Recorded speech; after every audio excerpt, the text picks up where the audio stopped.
Pipe തന്നെയാണ് 15 ഏകദേശം cut ചെയ്ത് തന്നെയല്ലേ അതെ ഇതിന്റെ ബാക്കി തന്നെ ഒറ്റ പൈപ്പ് തന്നെയാണ് ഇത്. ഓക്കെ, അതിന്റെ മുകളിൽ 2 പൊത്തിട്ട് കൊടുത്തേക്കുന്നത്. അതെ അതെ എയറേഷൻ വേണ്ട ഡിസോൾഡ് ഓക്സിജൻ എപ്പോഴും കിട്ടാൻ വേണ്ടിയിട്ട്. പിന്നെ നമ്മളിപ്പോ എപ്പോഴും തുറന്നു നോക്കണമെന്നില്ല, ഹോളാണ് ഉണ്ട് നിറയെ ഹോൾ. അതായത് ഇത് ഈ കാണുന്ന ബോക്സിന്റെ പകുതി വെള്ളത്തിലും പകുതി മുകളിലുമായിട്ട് ഏകദേശം 75% വെള്ളത്തിലാണ്.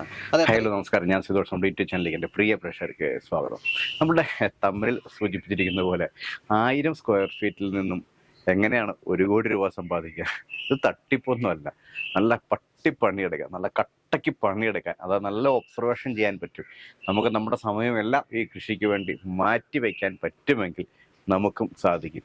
PVC പൈപ്പിൽ ഞണ്ടിനെ വളർത്തുമ്പോൾ കൊച്ചു കുഞ്ഞുങ്ങളെ മേടിച്ച് മുട്ട തൊട്ട് വളർത്തി വൃത്തി 1 വർഷം കാത്തിരുന്ന് വലുതാക്കുന്നില്ല. ഇത് 1 മാസത്തെ കാലാവധിയുള്ളൂ. 1 മാസം നമ്മൾ വളർത്തിയാൽ മതി. ആ കാലയളവിൽ നമുക്ക് ഒരു ഞണ്ടിനെ വിറ്റാൽ 1000 രൂപ ആദായം ലഭിക്കും. അതായത് ഒരു ഞണ്ടിന്റെ മിനിമം വില 2000 രൂപയാണ്. നമ്മളിപ്പോൾ മാർക്കറ്റിൽ കിട്ടുന്ന ഞണ്ടുകളെ വാങ്ങി വലുതാക്കി വിളിക്കുന്ന ഒരു സംവിധാനമാണ് നമ്മളിന്ന് പരിചയപ്പെടുന്നത്. കേരളത്തിലേക്ക് ഇന്നത്തെ സംവിധാനങ്ങളില്ല എന്നാണ് നമുക്ക് മനസ്സിലാക്കാൻ. അപ്പോൾ ഇദ്ദേഹത്തിന്റെ പ്രത്യേകത PVC പൈപ്പിൽ വളർത്തുന്നു, കുളത്തിൽ വളർത്തുന്നു, കായലിൽ വളർത്തുന്നു. ഏറ്റവും വലിയ അട്രാക്ഷൻ എന്ന് പറയുന്നത് PVC പൈപ്പിലെ ഞണ്ട് കൃഷി തന്നെയാണ്. അപ്പോൾ നമുക്ക് അത് എങ്ങനെയാണ് എന്താണെന്ന് വിശദമായി കണ്ട് മനസ്സിലാക്കാം. ഇന്ന് നമ്മൾ പരിചയപ്പെടുന്നത് അരുണിനെയാണ്. ഇത് ശരിക്കും വളരെ കാലമായി ഞാൻ ആഗ്രഹിച്ചിരുന്നൊരു വീഡിയോ ആണ്. അരുൺ, എന്തൊക്കെയുണ്ട് വിശേഷങ്ങൾ? സുഖം. എങ്ങനെ പോണു ഞണ്ട് കൃഷിയൊക്കെ? ഞണ്ട് കൃഷി വളരെ നന്നായിട്ട് പോകുന്നു. സീസൺ സ്റ്റാർട്ട് ചെയ്തുകൊണ്ട് നല്ല ലാഭകരമായിട്ടും പോകുന്നു. ശരിക്കും ഇതിന്റെ ആക്ച്വൽ സീസൺ എപ്പോഴാണ്? സീസൺ എന്ന് പറഞ്ഞു കഴിഞ്ഞാൽ 365 ദിവസവും നമുക്ക് ഞണ്ട് എക്സ്പോർട്ട് നടക്കുന്നുണ്ട്. ഓക്കെ. പക്ഷേ നമ്മുടെ കേരളത്തിന്റെ ഒരു കാലാവസ്ഥ അനുസരിച്ച് ഒരു 6-7 മാസം മാത്രമാണ് നമുക്ക് ഉപ്പുവെള്ളം കിട്ടുന്നത്. ഉപ്പുവെള്ളം കിട്ടുന്ന, അതായത് കടലിനെ ആശ്രയിച്ച് കായൽ തീരത്ത് ഉപ്പ് കൂടുതൽ കിട്ടുന്ന ആ സമയമായിരിക്കും നമുക്ക് എപ്പോഴും നമ്മുടെ സീസൺ എന്ന് പറയാം. അത് മാത്രമല്ല ഈ ചൈനീസ് ന്യൂ ഇയർ, പിന്നെ മദേഴ്സ് ഡേ പോലെയുള്ള കുറച്ച് ദിവസം. ചൈനീസ് ന്യൂ ഇയർ എന്ന് പറയുമ്പോൾ ഡ്യൂപ്ലിക്കേറ്റ് ന്യൂ ഇയർ ഉണ്ടോ? നമ്മുടെ ന്യൂ ഇയർ അല്ല ചൈനീസ്. ഫെബ്രുവരി മാസം എല്ലാവർക്കും ഫെബ്രുവരിയിലാണല്ലേ? അവർക്ക് ഫെബ്രുവരി മാസത്തിലേക്കാണ് വരുന്നത് ന്യൂ ഇയർ വരുന്നത്. Okay okay okay okay. ഇതെന്തായാലും നമ്മുടെ 2025 ആദ്യത്തെ വീഡിയോ ഷൂട്ട് ചെയ്യപ്പെടുന്ന വീഡിയോ ആണ്. അപ്പോൾ അതുകൊണ്ട് തന്നെയാണ് ഞാൻ അങ്ങനെ ഒരു ചോദ്യം ചോദിച്ചത്, അവർക്ക് വേറെ ന്യൂ ഇയർ ഉണ്ടോന്ന്. വളരെ റൈറ്റ്. ഓക്കെ. ആ സമയത്ത് നമുക്ക് നല്ല സീസണാണ്. നമുക്ക് കൂടുതലായിട്ടും പെട്ടെന്ന് ഞണ്ട് ഫാറ്റനായിട്ട് കിട്ടും. അതുപോലെ ഞണ്ടിൻ്റെ അവൈലബിലിറ്റി നന്നായിട്ടുണ്ട്. ക്വാളിറ്റി കൂടുതൽ കിട്ടും, ക്വാണ്ടിറ്റി കുറച്ചും കൂടെ നമുക്ക് കറക്റ്റ് സീസൺ തുടങ്ങുന്ന സമയം നമുക്ക് നല്ല രീതിയിൽ സപ്ലൈ ചെയ്ത് കൊടുക്കാൻ പറ്റും. Okay okay okay. ബേസിക്കലി ഇത് എങ്ങോട്ടാണ് എക്സ്പോർട്ട് പോകുന്നത്? കൂടുതലും പോകുന്നത് ഈ പറഞ്ഞ പോലെ China, Singapore, Malaysia, Thailand, Taiwan പോലെയുള്ള സൗത്ത് ഏഷ്യൻ കൺട്രീസിലേക്കാണ്. Okay okay. ഇന്ത്യയിൽ ഇതിന്റെ കൺസപ്ഷൻ റേറ്റ് എങ്ങനെയുണ്ട്? ഇപ്പോൾ വളരെ നന്നായിട്ട് നമ്മൾ 140 കോടി കൂടുതലായില്ലേ. ഇപ്പോൾ വളരെ നന്നായിട്ട് നോർത്ത് ഇന്ത്യൻസും നമ്മുടെ സൗത്ത് ഇന്ത്യൻസും ഒക്കെ കൺസ്യൂം ചെയ്യുന്നുണ്ട്. നമ്മളും ഇപ്പൊ ഇവിടുന്ന് ബേസിക്കലി അൺഅവൈലബിലിറ്റി ആണ് പ്രശ്നം.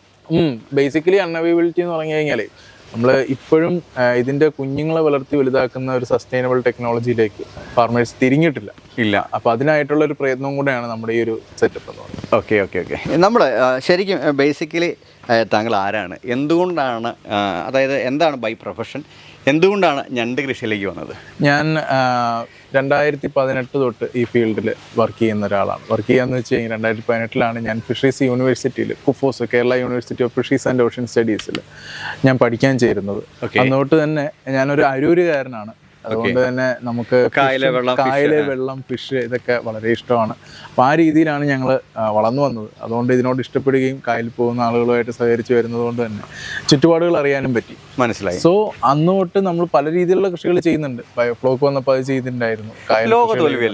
അതെ അതെ. ബയോഫ്ലോക്ക് നമുക്ക് ചെയ്യുന്നതിനൊരു പ്രശ്നം എന്ന് വെച്ച് കഴിഞ്ഞാൽ പുറം രാജ്യങ്ങളിൽ ബയോഫ്ലോക്ക് സക്സസ് ആകുന്നത് ബൈബാക്ക് സ്കീമുകൾ ഉള്ളതുകൊണ്ടാണ്. തിരിച്ചു വാങ്ങാനും വിൽക്കാനും ആൾക്കാരുള്ളത്. ഇവിടെ നമ്മൾ ബയോഫ്ലോക്ക് വളർത്തി 1 കിലോ 250 രൂപ എന്ന് പറഞ്ഞു തരുമ്പോൾ അപ്പുറം വണ്ടിയിൽ 60-80 തിലാപ്പിയ നമുക്ക് ഇപ്പൊ കിട്ടിക്കൊണ്ടിരിക്കും. ആ ഒരു റേറ്റ് വെച്ച് നമുക്ക് പറ്റും. പക്ഷെ ബയോഫ്ലോക്കിൽ വളർത്തിയ തിലാപ്പിയ കഴിച്ചവർക്കറിയാം അതിന്റെ ടേസ്റ്റ് വ്യത്യാസമാണ്. ശരിക്കും കരിമീനോട് പോലും കടപിടിച്ച് നിൽക്കുന്ന ഒരു ടേസ്റ്റ്, നല്ല ടേസ്റ്റ് കിട്ടുന്ന ഒരു ഫിഷാണ് അത്. മറ്റൊരു വ്യത്യാസം ന്യൂട്രീഷണൽ ക്വാളിറ്റി നല്ലതായിരിക്കും. അപ്പൊ അങ്ങനെ പല രീതികൾ ചെയ്തു വന്നതിലാണ് നമുക്ക് ഫാർമേഴ്സിന് കുറെ കൂടെ ബെനിഫിറ്റ് ആയിട്ടുള്ള രീതികളിലേക്ക് എത്തണം.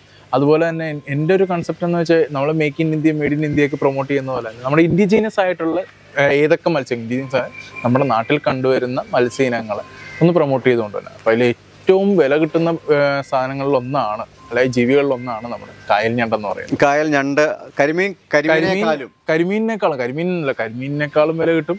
ഇതിനേക്കാളും വില കിട്ടുന്ന ഒരു GIS നമ്മുടെ സ്കാമ്പി ഉണ്ട്, അതായത് ആറ്റുകൊഞ്ച്, ഞണ്ട്, അതുപോലെയുള്ള മറ്റു മത്സ്യങ്ങൾ നമ്മുടെ നാട്ടിൻപുറത്തുള്ളതിനെ തന്നെ പുറം രാജ്യങ്ങളിലേക്ക് കയറ്റി അയക്കാൻ പറ്റുന്നുണ്ടെങ്കിൽ അതായിരുന്നു ഏറ്റവും കൂടുതൽ കർഷകർക്കും ബെനിഫിറ്റ് കിട്ടും, നാടിൻ്റെ സാമ്പത്തിക വ്യവസ്ഥയും മെച്ചപ്പെടും. ഓക്കെ, അത് കറക്റ്റാണ്. അപ്പോൾ നമുക്ക് 1 കിലോ ഞണ്ടിന് നമുക്ക് പുറത്ത് മാർക്കറ്റ്, നമുക്കിപ്പോൾ പുറത്തെ മാർക്കറ്റിൽ അവർ ഒരിക്കലും അവിടെ വാങ്ങുന്ന വില പറയരുത്, നമുക്ക് ഇവിടെ നിന്ന് എന്നാ വിലയ്ക്ക് കൊടുക്കാൻ പറ്റുന്നുണ്ട്? നമുക്ക് ഇപ്പം സത്യം പറഞ്ഞു കഴിഞ്ഞാൽ ഒരു മാത്രം പറഞ്ഞാൽ 3-4 വിധത്തിലാണ് ഞണ്ടിൻ്റെ കിലോയ്ക്ക് വില വരിക.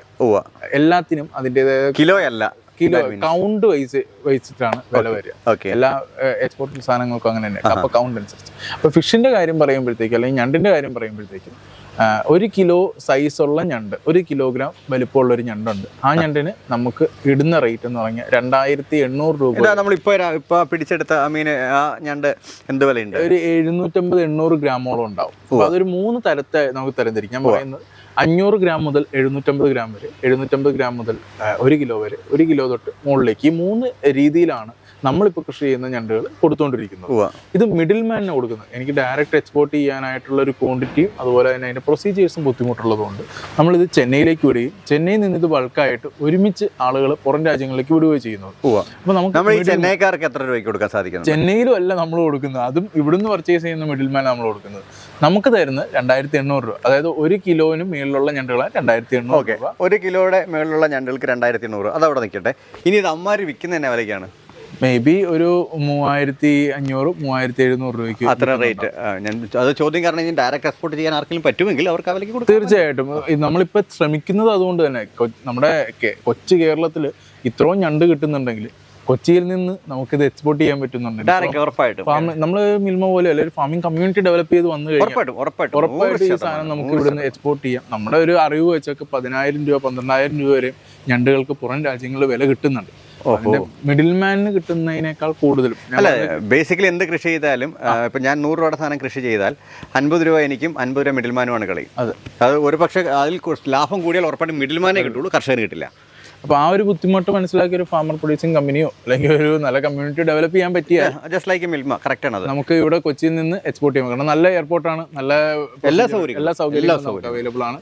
മറ്റൊരു പ്രത്യേകത എന്ന് പറഞ്ഞു കഴിഞ്ഞാൽ ഇപ്പോൾ നല്ല ഇൻഫ്രാസ്ട്രക്ചർ കേരളത്തിൽ വരുന്നുണ്ട്. തിരുവനന്തപുരം തൊട്ട് കാസർഗോഡ് വരെയും ഒറ്റ റോഡ് നമുക്ക് കിട്ടുന്നുണ്ട്. തീരപ്രദേശത്ത് കളക്ട് ചെയ്ത് ഇത് വിടുക എന്നുള്ളത് നമുക്ക് അടുത്ത ലെവലിലേക്ക് ചിന്തിച്ചുകൊണ്ടിരിക്കുന്ന ഒരു കാര്യമാണ്. ഓക്കെ, അതവിടെ നിൽക്കട്ടെ. ഇനിയിപ്പോൾ നമുക്കിപ്പോൾ ഇവിടെ 2800 രൂപ കിട്ടുന്നുണ്ടെന്ന് പറഞ്ഞു, 1 കിലോയുടെ മുകളിലുള്ളത്. നമുക്ക് ഏറ്റവും കൂടുതൽ ഏത് സൈസിലുള്ള ഞണ്ടാണ് നമുക്ക് ഒരു 750 ഗ്രാം തൊട്ട് 700 തൊട്ട് 900 ഗ്രാം വരെയുള്ള ഞണ്ടുകളാണ് പൂർണ്ണമായിട്ട് എപ്പോഴും കിട്ടിക്കൊണ്ടിരിക്കുന്നത്. അതിനെന്ത് വിലയാണ് കിട്ടുന്നത്? 2100 രൂപ 1 കിലോ. അപ്പോൾ ആവറേജ് 2000 രൂപ എന്തായാലും കിട്ടും. 2000 രൂപ പെർമനന്റ് മാർക്കറ്റാണ്. ഓക്കെ, ഒരു ഞണ്ട് നമ്മുടെ അടുത്ത് കൊണ്ടുവന്നു. അപ്പോൾ ഞാനത് നമുക്കിവിടെ കായലിൽ വളർത്തുന്നുണ്ട്, അത് കൂടാതെ നമ്മളിവിടെ ഇൻഡോർ ചെയ്യുന്നുണ്ട്, PVC പൈപ്പിനുള്ളിൽ വളർത്തുന്നുണ്ട്. ഈ ഇൻഡോർ ചെയ്യുമ്പോഴും കായലിൽ ചെയ്യുമ്പോഴും ഒരു കൊച്ചു ഞണ്ടിനാണല്ലോ നമ്മൾ കൊണ്ടുവരുന്നത്. നമ്മൾ തീരെ ചെറിയ ഞണ്ടിനെല്ലാം കൊണ്ടുവരുന്നത്. അപ്പോൾ ചില ആൾക്കാർക്ക് 2 കൃഷി രീതികളാണ് ഞണ്ട് കൃഷിയിൽ വരിക. ഒന്ന് ഫാമിംഗ് എന്ന് പറയും, ഏത് കൃഷിയും ചെയ്യുന്ന പോലെ തന്നെ ചെറിയ വിത്തെടുത്ത് വളർത്തി വലുതാക്കുക. രണ്ടാമത്തത് ഫാറ്റനിങ് എന്ന് പറയും, അതായത് ഞണ്ട് മറ്റ് ജീവികളെ പോലെ, അതായത് പാമ്പിനെ പോലെ, ചിത്രശലഭം അല്ലെങ്കിൽ മറ്റ് ആർത്രപോഡ വിഭാഗത്തിൽപ്പെടുന്ന തോട് പൊഴിക്കുന്ന ജീവികളെ പോലെ. ഇവർ ക്രസ്റ്റേഷനാണ്, ഈ ചെമ്മീൻ പോലെ തോട് പൊഴിച്ച് അടുത്ത തോട് വരുമ്പോഴത്തേക്കും വലുതാകുന്ന ആളാണ്. ഞണ്ട് തോട് പൊഴിച്ചിരിക്കുന്ന സമയത്ത് കുറേ ഞണ്ടുകൾ നമുക്ക് കിട്ടാറുണ്ട്. സാധാരണ വാട്ടർ ക്രാബ് എന്ന പേരിൽ നമ്മൾ ലോക്കൽ മാർക്കറ്റുകളിലും കള്ള് ഷാപ്പുകളിലൊക്കെയാണ് പോയിക്കൊണ്ടിരുന്നത്. അപ്പോൾ നമ്മൾ അതിന് ചെയ്യുന്ന വാല്യൂ ആഡ് ചെയ്യുവാണ്. അവർക്ക് എക്സ്പോർട്ട് ക്വാളിറ്റി പോയിട്ട് നമുക്ക് കഴിക്കാനുള്ള ക്വാളിറ്റി പോലും, അതായത് മാംസം ഒട്ടുമില്ല. നമ്മൾ ആ ഞണ്ടിനെ പർച്ചേസ് ചെയ്തിട്ട് അതിന് മാംസം വപ്പിച്ചെടുക്കുകയാണ് ചെയ്യുന്നത്. ഇതിൻ്റെ ഒരു പ്രത്യേകത 30 ദിവസം മുതൽ 40 ദിവസം വരെ മതിയാവും ഇവന് ഉറച്ച് കിട്ടാനായിട്ട്. അപ്പം ഞണ്ട് ഉറപ്പിക്കുക, ഞണ്ട് ഫാറ്റനിങ് എന്നുള്ള രീതിയിലാണ് നമ്മൾ ചെയ്യുന്നത്. ചെറിയ സംശയം. അപ്പോൾ നമുക്ക് ഇത്തരം ഞണ്ടുകളെ നമ്മളിപ്പോഴേ വളർത്തുന്നത് പ്രത്യേകിച്ച് വലിയ കാറ്റഗറിപ്പെട്ട ഞണ്ടോ XYZ അങ്ങനെയൊന്നുമല്ല. നമ്മൾ സാധാരണ വലക്കാരല്ല അവരുടെ വലയിൽ കുടുങ്ങുന്ന ഞണ്ടുകളെ, ഒരു വലിയ ഞണ്ടുകൾ 500 ഗ്രാം അല്ലെങ്കിൽ 400 ഗ്രാമുള്ള വലിയ ഞണ്ടുകളെ വാങ്ങി അതിനെ ഫാറ്റനിങ് ചെയ്ത് 700-800 ഗ്രാം ആക്കി ഹൈ ക്വാളിറ്റി, എക്സ്പോർട്ടിങ് ക്വാളിറ്റിയിലാക്കി അതിനെ നമ്മൾ വിൽക്കുന്നു. അതെ, അപ്പോൾ ഇത് വലയിൽ കുടുങ്ങുന്നത് മാത്രമല്ല, നമുക്ക് പല രീതിയിൽ ഇപ്പോൾ RGC Rajiv Gandhi centre for aquaculture, MPDA, അതുപോലെ തന്നെ മറ്റ് സിബ പോലെയുള്ള സ്ഥലങ്ങളിലെല്ലാം നമുക്ക് കുഞ്ഞുങ്ങളെയും കിട്ടുന്നുണ്ട്. ഇവരെ വളർത്തി കഴിഞ്ഞിട്ട് നമുക്ക് വലുതാക്കി എടുക്കാനും പറ്റും. പക്ഷെ അതൊരു ഏകദേശം 12 മാസം വരെ സമയം എടുക്കുന്ന ഒരു രീതിയാണ്. അപ്പൊ ഈ കിട്ടുന്ന ഞണ്ടുകളെ വാല്യൂ ആഡ് ചെയ്യുന്നതാണ് നമ്മുടെ ഫാറ്റനിങ് പ്രോസസ്സിൽ വരുന്നത്. ഫാമിങ്ങും നമുക്ക് ചെയ്യാം. ഈ മത്സ്യം വളർത്തുന്ന കർഷകർക്ക് അറിയാം, മിനിമം 10 മുതൽ 12 മാസം ഏറ്റവും കുറഞ്ഞത് വേണം ഒരു മത്സ്യം 1 കിലോ ആകണമെന്നുണ്ടെങ്കിൽ. നമ്മുടെ ഞണ്ടും ഏകദേശം അത്രയും സമയം കൊണ്ട് തന്നെ 1 കിലോ വലിപ്പത്തിലേക്ക് എത്തുന്നതാണ്. നമ്മൾ പറഞ്ഞു വരുന്നത് ഫാറ്റനിങ് ആണ്. ഈ ഫാറ്റനിങ് ഒരു മാജിക് അല്ല, ഇത് പ്രൂവൺ സയന്റിഫിക് ആസ്പെക്റ്റോട് കൂടി നമ്മൾ ചെയ്യുന്ന ഒരു കൃഷി രീതി തന്നെയാണ്. മനസ്സിലായി. ഇതിൻ്റെ അകത്ത് എല്ലാവരും വിചാരിക്കുന്നത് ഞാൻ 500-നെ കൊണ്ടുവന്ന് 1 കിലോ ആക്കുന്നു. അല്ല, 500 ഗ്രാമുള്ള ഒരു ഞണ്ടിനെ കൊണ്ടുവന്ന് ഉറപ്പിച്ചലയിന് കട്ടി വെച്ച് കഴിഞ്ഞാൽ മാക്സിമം 600-650 ഗ്രാമേ ആകത്തുള്ളൂ. അതിൻ്റെ ഒരു പ്രത്യേകത എന്ന് പറഞ്ഞാൽ നിങ്ങൾ 500 ഗ്രാമിൻ്റെ ഞണ്ട് വാങ്ങിക്കുമ്പോൾ തീരെ വില കുറവും, 650 ഗ്രാം ആകുമ്പോൾ അവൻ സിംഗപ്പൂർ പോകാനുള്ള എക്സ്പോർട്ട് ക്വാളിറ്റി ആയിട്ട് മാറുകയും ചെയ്യും. ഓക്കെ, നമ്മൾ അതായത് ലോക്കൽ സമുദ്രനെ പിടിച്ച് എക്സ്പോർട്ട് ക്വാളിറ്റിയിലാക്കി എക്സ്പോർട്ട്. അത് വേറൊരു കാര്യം കൂടെ ഉണ്ട് അതിൻ്റെ അകത്ത്. തിരഞ്ഞെടുക്കുന്ന ഞണ്ടുകളിൽ നമുക്ക് പൊതുവെ 3-4 വിഭാഗത്തിലുള്ള ഞണ്ടുകൾ കേരളത്തിൽ കിട്ടാറുണ്ട്. അതിൻ്റെ അകത്ത് നമ്മൾ പച്ചക്കാലൻ ഞണ്ടിനെ മാത്രമേ ഉപയോഗിക്കുന്നുള്ളൂ. പച്ചക്കാലൻ അതിന് മാംഗ്രൂവ് ക്രാബ്, മഡ് ക്രാബ്, സില്ല, സെറേറ്റ വിഭാഗത്തിൽപ്പെടുന്ന ഞണ്ടെന്ന് പറയും. സില്ല ഒലിവീസിയ എന്ന് പറയുന്ന ചുമന്ന കാലൻ ഞണ്ടുകളും വരാറുണ്ട്. അവർക്ക് തീരെ വില കുറവാണ്. അത് നമ്മൾ ടേസ്റ്റ് വ്യത്യാസമുണ്ടോ? ടേസ്റ്റ് വ്യത്യാസമല്ല, അവരുടെ വലിപ്പം മാക്സിമം 200 മുതൽ 500 ഗ്രാം വരെ സൈസ് എത്തത്തുള്ളൂ. അപ്പൊ നമ്മുടെ ഈ ഞണ്ട് ഏകദേശം 2 കിലോ സൈസ്. പണ്ട് പച്ചത്തോളം വലുതാവുമെന്ന് പറഞ്ഞിട്ടുണ്ട്. അതുപോലെ ഇതിന് മറ്റൊരു പ്രത്യേകതയും കൂടി. ഇപ്പൊ ഡിമാൻഡ് വരാൻ ശ്രീലങ്കൻ മഡ് ക്രാബിനായിരുന്നു ഭയങ്കര വില ഉണ്ടായിരുന്നത്. അവിടെ കുമാർ സംഘക്കാരെയും ജയവർദ്ധനെയൊക്കെ ചേർന്നിട്ട് മിനിസ്ട്രി ഓഫ് ക്രാബ് എന്ന് പറയുന്ന ഒരു വലിയ ബ്രാൻഡ് ഉണ്ടാക്കിയിട്ടുണ്ട്. ശ്രീലങ്കൻ മഡ് ക്രാബിന് വേണ്ടിയിട്ടായിരുന്നു. പക്ഷെ ഇപ്പൊ അവരുടെ ഒരു സാമ്പത്തിക ഭദ്രത, രാഷ്ട്രീയ അവസ്ഥയൊക്കെ വന്നു കഴിഞ്ഞപ്പോഴത്തേക്കും അവിടുന്ന് എക്സ്പോർട്ടിന്റെ ഒരു പ്രത്യേകതയും അല്ലെ ആ ഒരു പ്രശ്നങ്ങളും വന്നു കഴിഞ്ഞപ്പോൾ തൊട്ടടുത്തുള്ള തമിഴ്നാട്ടിലും കേരളത്തിലുമാണ് കൂടുതൽ ഡിമാൻഡ് വന്നിരിക്കുന്നത്. പക്ഷെ നമ്മുടെ ഞണ്ടിന് അത്രയും വലുപ്പമില്ല കേട്ടോ. അവരുടെ 3 കിലോ 3.5 കിലോ 4 കിലോ വരെയൊക്കെ. എന്റെ ഒരു വായിച്ചുള്ള അറിവ് വെച്ചാണെങ്കിൽ അവർ കൂടുതൽ ഇക്വേറ്ററിലേക്ക് അടുത്തായതുകൊണ്ട് ടെമ്പറേച്ചർ കൂടി ഇറങ്ങി വ്യത്യാസം വരും. നമ്മൾ കൂടുതൽ ഇക്വേറ്ററിലേക്ക് വരുമ്പോൾ കൂടുതൽ വലുതായ ജീവികളെ കാണാൻ പറ്റും എന്ന് പറയുന്ന പോലെ. മനസ്സിലായി. നമ്മുടെ ഇവിടെ ഇച്ചിരിയും കൂടെ ഒരു ടെമ്പറേച്ചർ റീജിയൻ ആയതുകൊണ്ട് വ്യത്യാസമാണ്. പിന്നെ ഈ പറഞ്ഞ ഉപ്പിന്റെ അംശം, നമുക്ക് മൺസൂൺ നമുക്കൊരു അനുഗ്രഹമാണ്. അതുപോലെ തന്നെ ജീവികളുടെ ഈ ഞണ്ട് ശരിക്കും പറഞ്ഞു കഴിഞ്ഞാൽ എല്ലാവർക്കും ഉള്ളൊരു ചിന്താഗതി ഞണ്ട് ഉപ്പുവെള്ളത്തിൽ മാത്രം. ഒരിക്കലും അല്ല. ഞണ്ട് ഒരു മൈഗ്രേറ്ററി സ്പീഷീസ് ആണ്. എസ്റ്റോറിയിൽ വളരുക എന്ന് പറയും. ഒരു വെള്ളമാണ് ഞണ്ടിന് വേണ്ടത്. പൂർണ്ണമായും കടൽ വെള്ളം വേണ്ട. ഏകദേശം ഉപ്പിന്റെ അംശം 30% കടലിലുള്ളതെങ്കിൽ ഞണ്ടിന് 10-15 ആവശ്യമുള്ളൂ.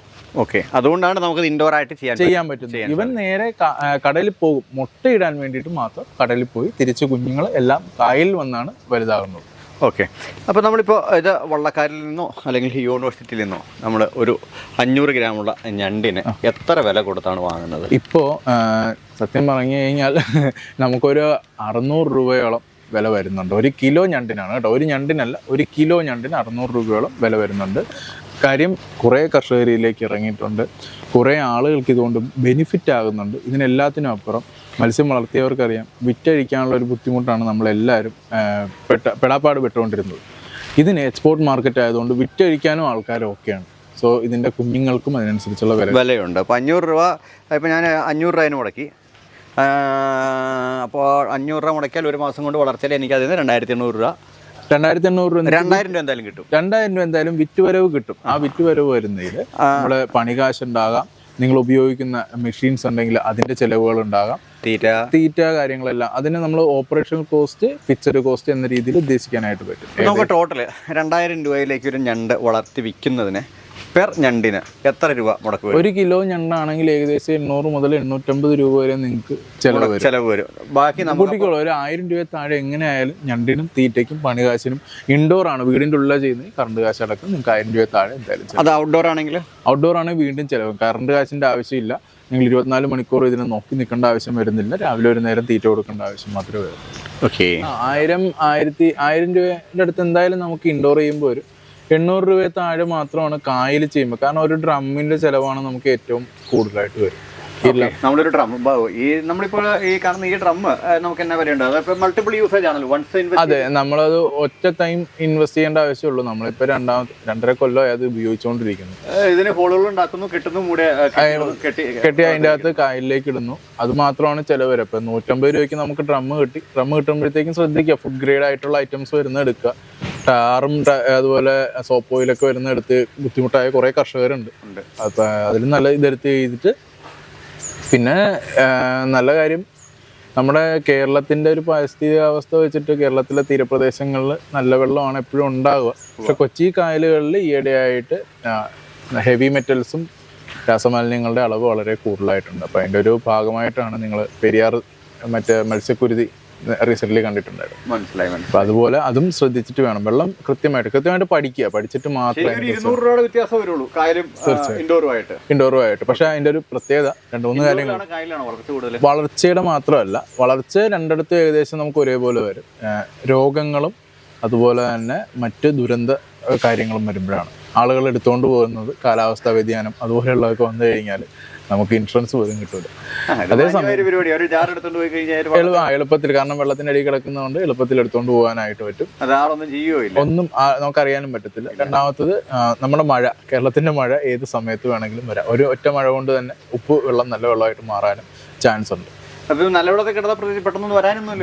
അല്ല, പൂർണ്ണമായിട്ടും നല്ല വെള്ളമായി കഴിഞ്ഞാൽ ഞണ്ടി എത്തുവാൻ ചാൻസ്. പെട്ടെന്നുണ്ടാവുന്ന വ്യതിയാനങ്ങൾ ഞണ്ടിന് അത് ഇതിന് 3 രീതിയിൽ നമുക്ക് തരംതിരിക്കാം. സാധാരണ കുളങ്ങളിലാണ് എല്ലാവരും ചെയ്തുകൊണ്ടിരുന്നത്. കുളങ്ങളിൽ ചെയ്തുകൊണ്ടിരുന്ന രീതിയിൽ 40% താഴെ മാത്രമാണ് സർവൈവൽ റേറ്റ് ഉണ്ടാവുക. 100 ഞണ്ട് ഇട്ട് കഴിഞ്ഞാൽ 30 എണ്ണം നമുക്ക് തിരിച്ചു കിട്ടും. അതും കൈയും കാലും ഉണ്ടെങ്കിൽ ഭാഗ്യം. കാര്യം ഞണ്ട് പരസ്പരം കഴിക്കുന്ന ഒരു ജീവിയാണ്. ഏകദേശം 5 ലക്ഷം മുട്ടയോളം ഉള്ള ഞണ്ടിൽ നിന്ന് 5000 എണ്ണം മാത്രമാണ് ജീവനോട് ഉണ്ടാവുക. അപ്പോൾ അതിൻ്റെ സർവൈവൽ റേറ്റ് നിങ്ങൾക്ക് മനസ്സിലാക്കാവുന്നത്. അപ്പോൾ നമ്മൾ കുളത്തിൽ ചെയ്യുന്നതാണ് നമ്മൾ കായലിലേക്ക്, ഡ്രമ്മുകളിലേക്ക് മാറ്റിയത്.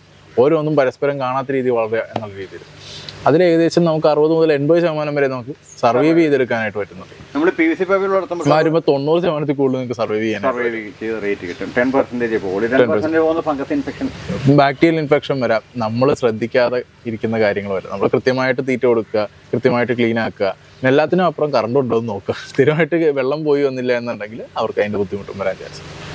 അപ്പോൾ ബെസ്റ്റ് മാനേജ്മെന്റ് പ്രാക്ടീസ് എന്ന് പറയുന്ന ഒരു കാര്യങ്ങളുണ്ട്. കൃത്യമായിട്ടുള്ള കാര്യങ്ങൾ കൃത്യസമയത്ത് ചെയ്യാന്ന് പറയും. വെള്ളത്തിന്റെ കാര്യം പറഞ്ഞപ്പോഴാണ് ഒരു കാര്യം മനസ്സിലേക്ക് വന്നത്.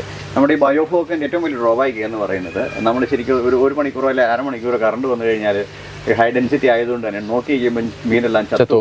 അങ്ങനെ ഒരു സ്കീം ഈ ഞണ്ടിന് വരുന്നുണ്ടോ? ഞണ്ടിന്റെ മറ്റൊരു ഉപകാരം എന്ന് പറയുന്നത് ഞണ്ടിന് 4 ദിവസം വരെ എയർ ബ്രീത്ത് ചെയ്യാനായിട്ടുള്ള ഒരു കപ്പാസിറ്റി ഉണ്ട്. സോ നിന്ന് പോയാലും കറണ്ട് പോയാലും ചത്തുപോകില്ല. 2-3 മണിക്കൂർ വരെ അവൻ ആ വെള്ളത്തിൽ നിൽക്കും. പറ്റുന്നുണ്ടെങ്കിൽ നിങ്ങൾ ആ വെള്ളം ഒന്ന് ഡ്രെയിൻ ചെയ്ത് കഴിഞ്ഞാൽ 4 ദിവസം വരെ വെള്ളം ഇല്ലാതെ മാറ്റി കൊടുത്തു കഴിഞ്ഞാൽ പൂർണ്ണമായിട്ടും വെള്ളം ഇല്ലാതെ നിൽക്കുന്നതായിരിക്കും. ഓക്കെ, അപ്പൊ അങ്ങനെ ഒരു ടാസ്ക് ഇല്ല. നമ്മൾ എന്താണ് ഇതിന് ഫീഡ് കൊടുക്കുന്നത്? എന്തെങ്കിലും അല്ലേ, നമുക്ക് പെല്ലറ്റ് ടൈപ്പ് ഫീഡ് നമുക്ക് ലഭ്യമായിരുന്നു central institute of brackish water aquaculture, സിബയുടെ, ചെന്നൈയിൽ നിന്ന്. പക്ഷെ അതിൻ്റെ ഒരു പ്രശ്നം എന്ന് വെച്ച് കഴിഞ്ഞാൽ ഞണ്ട് കടിക്കുമ്പോഴത്തേക്കും പെട്ടെന്ന് ലീച്ചായി പോകുന്നുണ്ട്. അതുകൊണ്ട് തന്നെ ഇപ്പോൾ പൂർണ്ണമായിട്ടും ആശ്രയിക്കുന്നത് പഴയ മത്സ്യങ്ങളും ചിക്കനെയാണ്. ചിക്കൻ മുതലാക്കിയല്ല, ഇല്ല, ചിക്കൻ എന്ന് പറയുമ്പോൾ ചിക്കൻ്റെ പാർട്സ് ആണ് ഉദ്ദേശിച്ചത്. അല്ലാതെ പൂർണ്ണമായിട്ട് ചിക്കൻ വാങ്ങിച്ചു കൊടുക്കാനുള്ള സാമ്പത്തികം മുതലാണ്. നമുക്ക് പഴയ മത്സ്യമാണ് ഞാൻ ഏറ്റവും കൂടുതൽ ഉപയോഗിക്കുന്നത്. ചമ്പക്കര മാർക്കറ്റിൽ പോവുക, സെക്കൻഡ് ക്വാളിറ്റി മത്സ്യം എടുത്തുകൊണ്ട് വരിക, കഴുകുക, ഞണ്ടിന് കൊടുക്കും. അതിൻ്റെ അകത്ത് വിഷാംശം ഒരു ടാസ്ക് അല്ല. 3-4 വട്ടം കഴുകേണ്ടി വരും. ഐസിട്ട് ആണെങ്കിൽ അമോണിയയുടെ അളവ് ചില സമയത്ത് കൂടുന്നതായിട്ട് കാണാറുണ്ട്. ഓക്കെ, നമുക്ക് ഈ അമോണിയ pH അങ്ങനെയുള്ള പ്രശ്നങ്ങൾ നമ്മൾ ഈ റണ്ണിങ് വാട്ടറിൽ ഉണ്ട്. നമുക്ക് ഈ പറഞ്ഞ എല്ലാ സംവിധാനങ്ങളും നിങ്ങൾ 2 ദിവസം കൂടുമ്പോൾ ചെക്ക് ചെയ്യേണ്ടതായിട്ട് വരും. വീടിൻ്റെ ഉള്ളിൽ ചെയ്യുന്ന രീതികളാണെന്നുണ്ടെങ്കിൽ. കായലിലാണ് ഇതൊന്നും ചെക്ക് ചെയ്തിട്ട് നോക്കേണ്ടത്. അമോണിയം നമ്മളിപ്പോൾ ചെയ്യുന്നത് pH, ammonia, nitrate, alkalinity.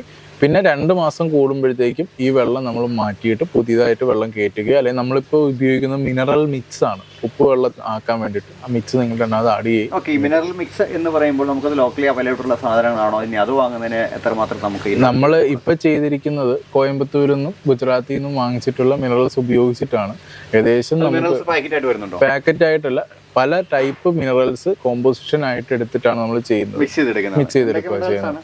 Sodium, potassium, calcium, magnesium ആണ് ഇതിൻ്റെ അകത്ത് നമുക്ക് വേണ്ടി വരുന്ന മിനറൽ കോമ്പോസിഷൻ. ഉപ്പുവെള്ളമാക്കാം. നമുക്ക് എല്ലാവർക്കും അറിയാം സോഡിയം ക്ലോറൈഡ് ആണ് പൊതുവെ നമ്മൾ ഉപയോഗിച്ചുകൊണ്ടിരിക്കുന്നത്. പക്ഷെ അത് മാത്രമല്ല നമ്മുടെ കടലിലല്ല കായലിലെ വെള്ളം എന്ന് പറയുന്നത്. മഗ്നീഷ്യം സൾഫേറ്റ് വേണം, മഗ്നീഷ്യം ക്ലോറൈഡ് വേണം, പൊട്ടാസ്യം ക്ലോറൈഡ് വേണം, കാൽസ്യം ക്ലോറൈഡ്. അതിൻ്റെ ഒരു കോമ്പോസിഷൻ യൂസ് ചെയ്തിട്ട് നമ്മൾ അതിനെ ഇതിൻ്റെ അകത്തേക്ക് മിക്സ് ചെയ്ത് ഒരു 2-3 ദിവസത്തിനുള്ളിൽ ഇത് ഉപ്പുവെള്ളമായിട്ട് മാറുകയും അതാണ് അതിൻ്റെ ഒരു പ്രത്യേകത. തോട് പഞ്ഞിയായിട്ടിരിക്കുന്ന ഞണ്ടിൻ്റെ മേത്ത് ഇത് അബ്സോർബ് ചെയ്യുകയും അവർ ഷെൽ ഹാർഡൻ ചെയ്യുകയും ചെയ്യും.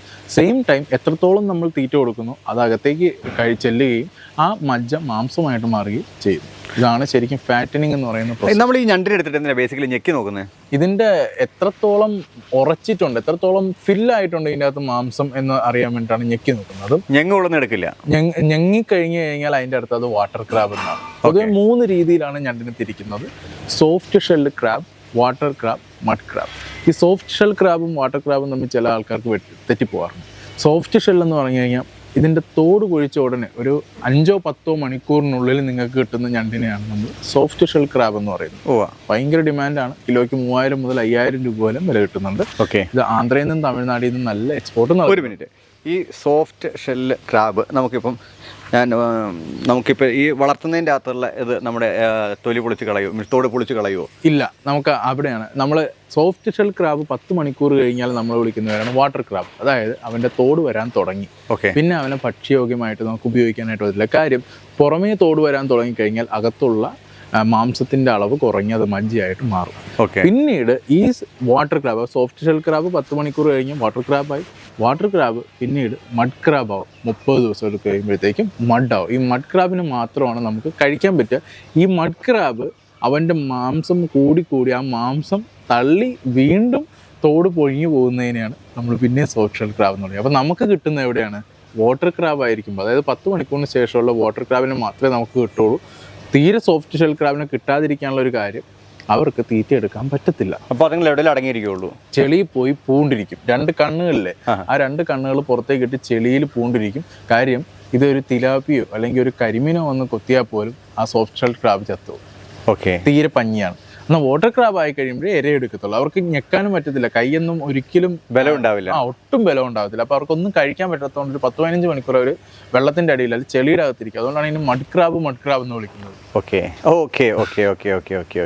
അപ്പോൾ നമ്മൾ സാധാരണ വലകളിൽ നല്ല കുഞ്ഞുങ്ങളെ മേടിക്കാൻ കിട്ടുന്നത് വാട്ടർ ക്രാബാണ്. ഇത് ഇവര് ഈ പറയും നമുക്ക് വാട്ടർ ക്രാബിനെ മാത്രമേ കിട്ടുള്ളൂ. മഡ് ക്രാബ് ഓൾറെഡി എക്സ്പോർട്ടിന് പോയി കഴിഞ്ഞു.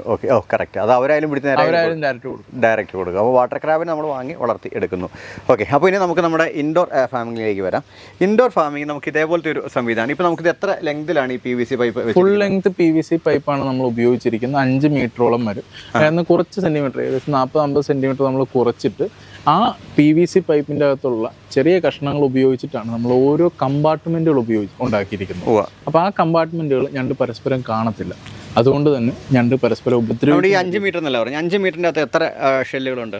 10 അപ്പോൾ അതിനെ കറക്റ്റായിട്ട് ഡിവൈഡ് ചെയ്തേക്കുന്നു. ഓരോന്നിനും നമ്മുടെ ഡോറുകൾ കൊടുത്തിരിക്കുന്നു. 8 ഇഞ്ചിൻ്റെ പൈപ്പുകളാണ് നമ്മൾ ഉപയോഗിച്ചിരിക്കുന്നത്. ഏകദേശം 900-ന് താഴെ സൈസുള്ള ഞണ്ടുകളെ വരെ ഇതിനകത്ത് ചെയ്യാൻ പറ്റും. 1 കിലോ മുകളിൽ കിട്ടുന്നുണ്ടെങ്കിൽ നമുക്ക് 10 ഇഞ്ച് പൈപ്പിലേക്ക് പോകുന്നു കുറച്ചുകൂടെ നല്ലതായിരിക്കും. എന്തുകൊണ്ട് പൈപ്പ് സെലക്ട് ചെയ്തു? ഇപ്പോൾ പുറത്തുള്ള ആളുകളെല്ലാവരും ചെറിയ ബോക്സുകൾ ചെയ്യുന്നത് കാണാൻ പറ്റും.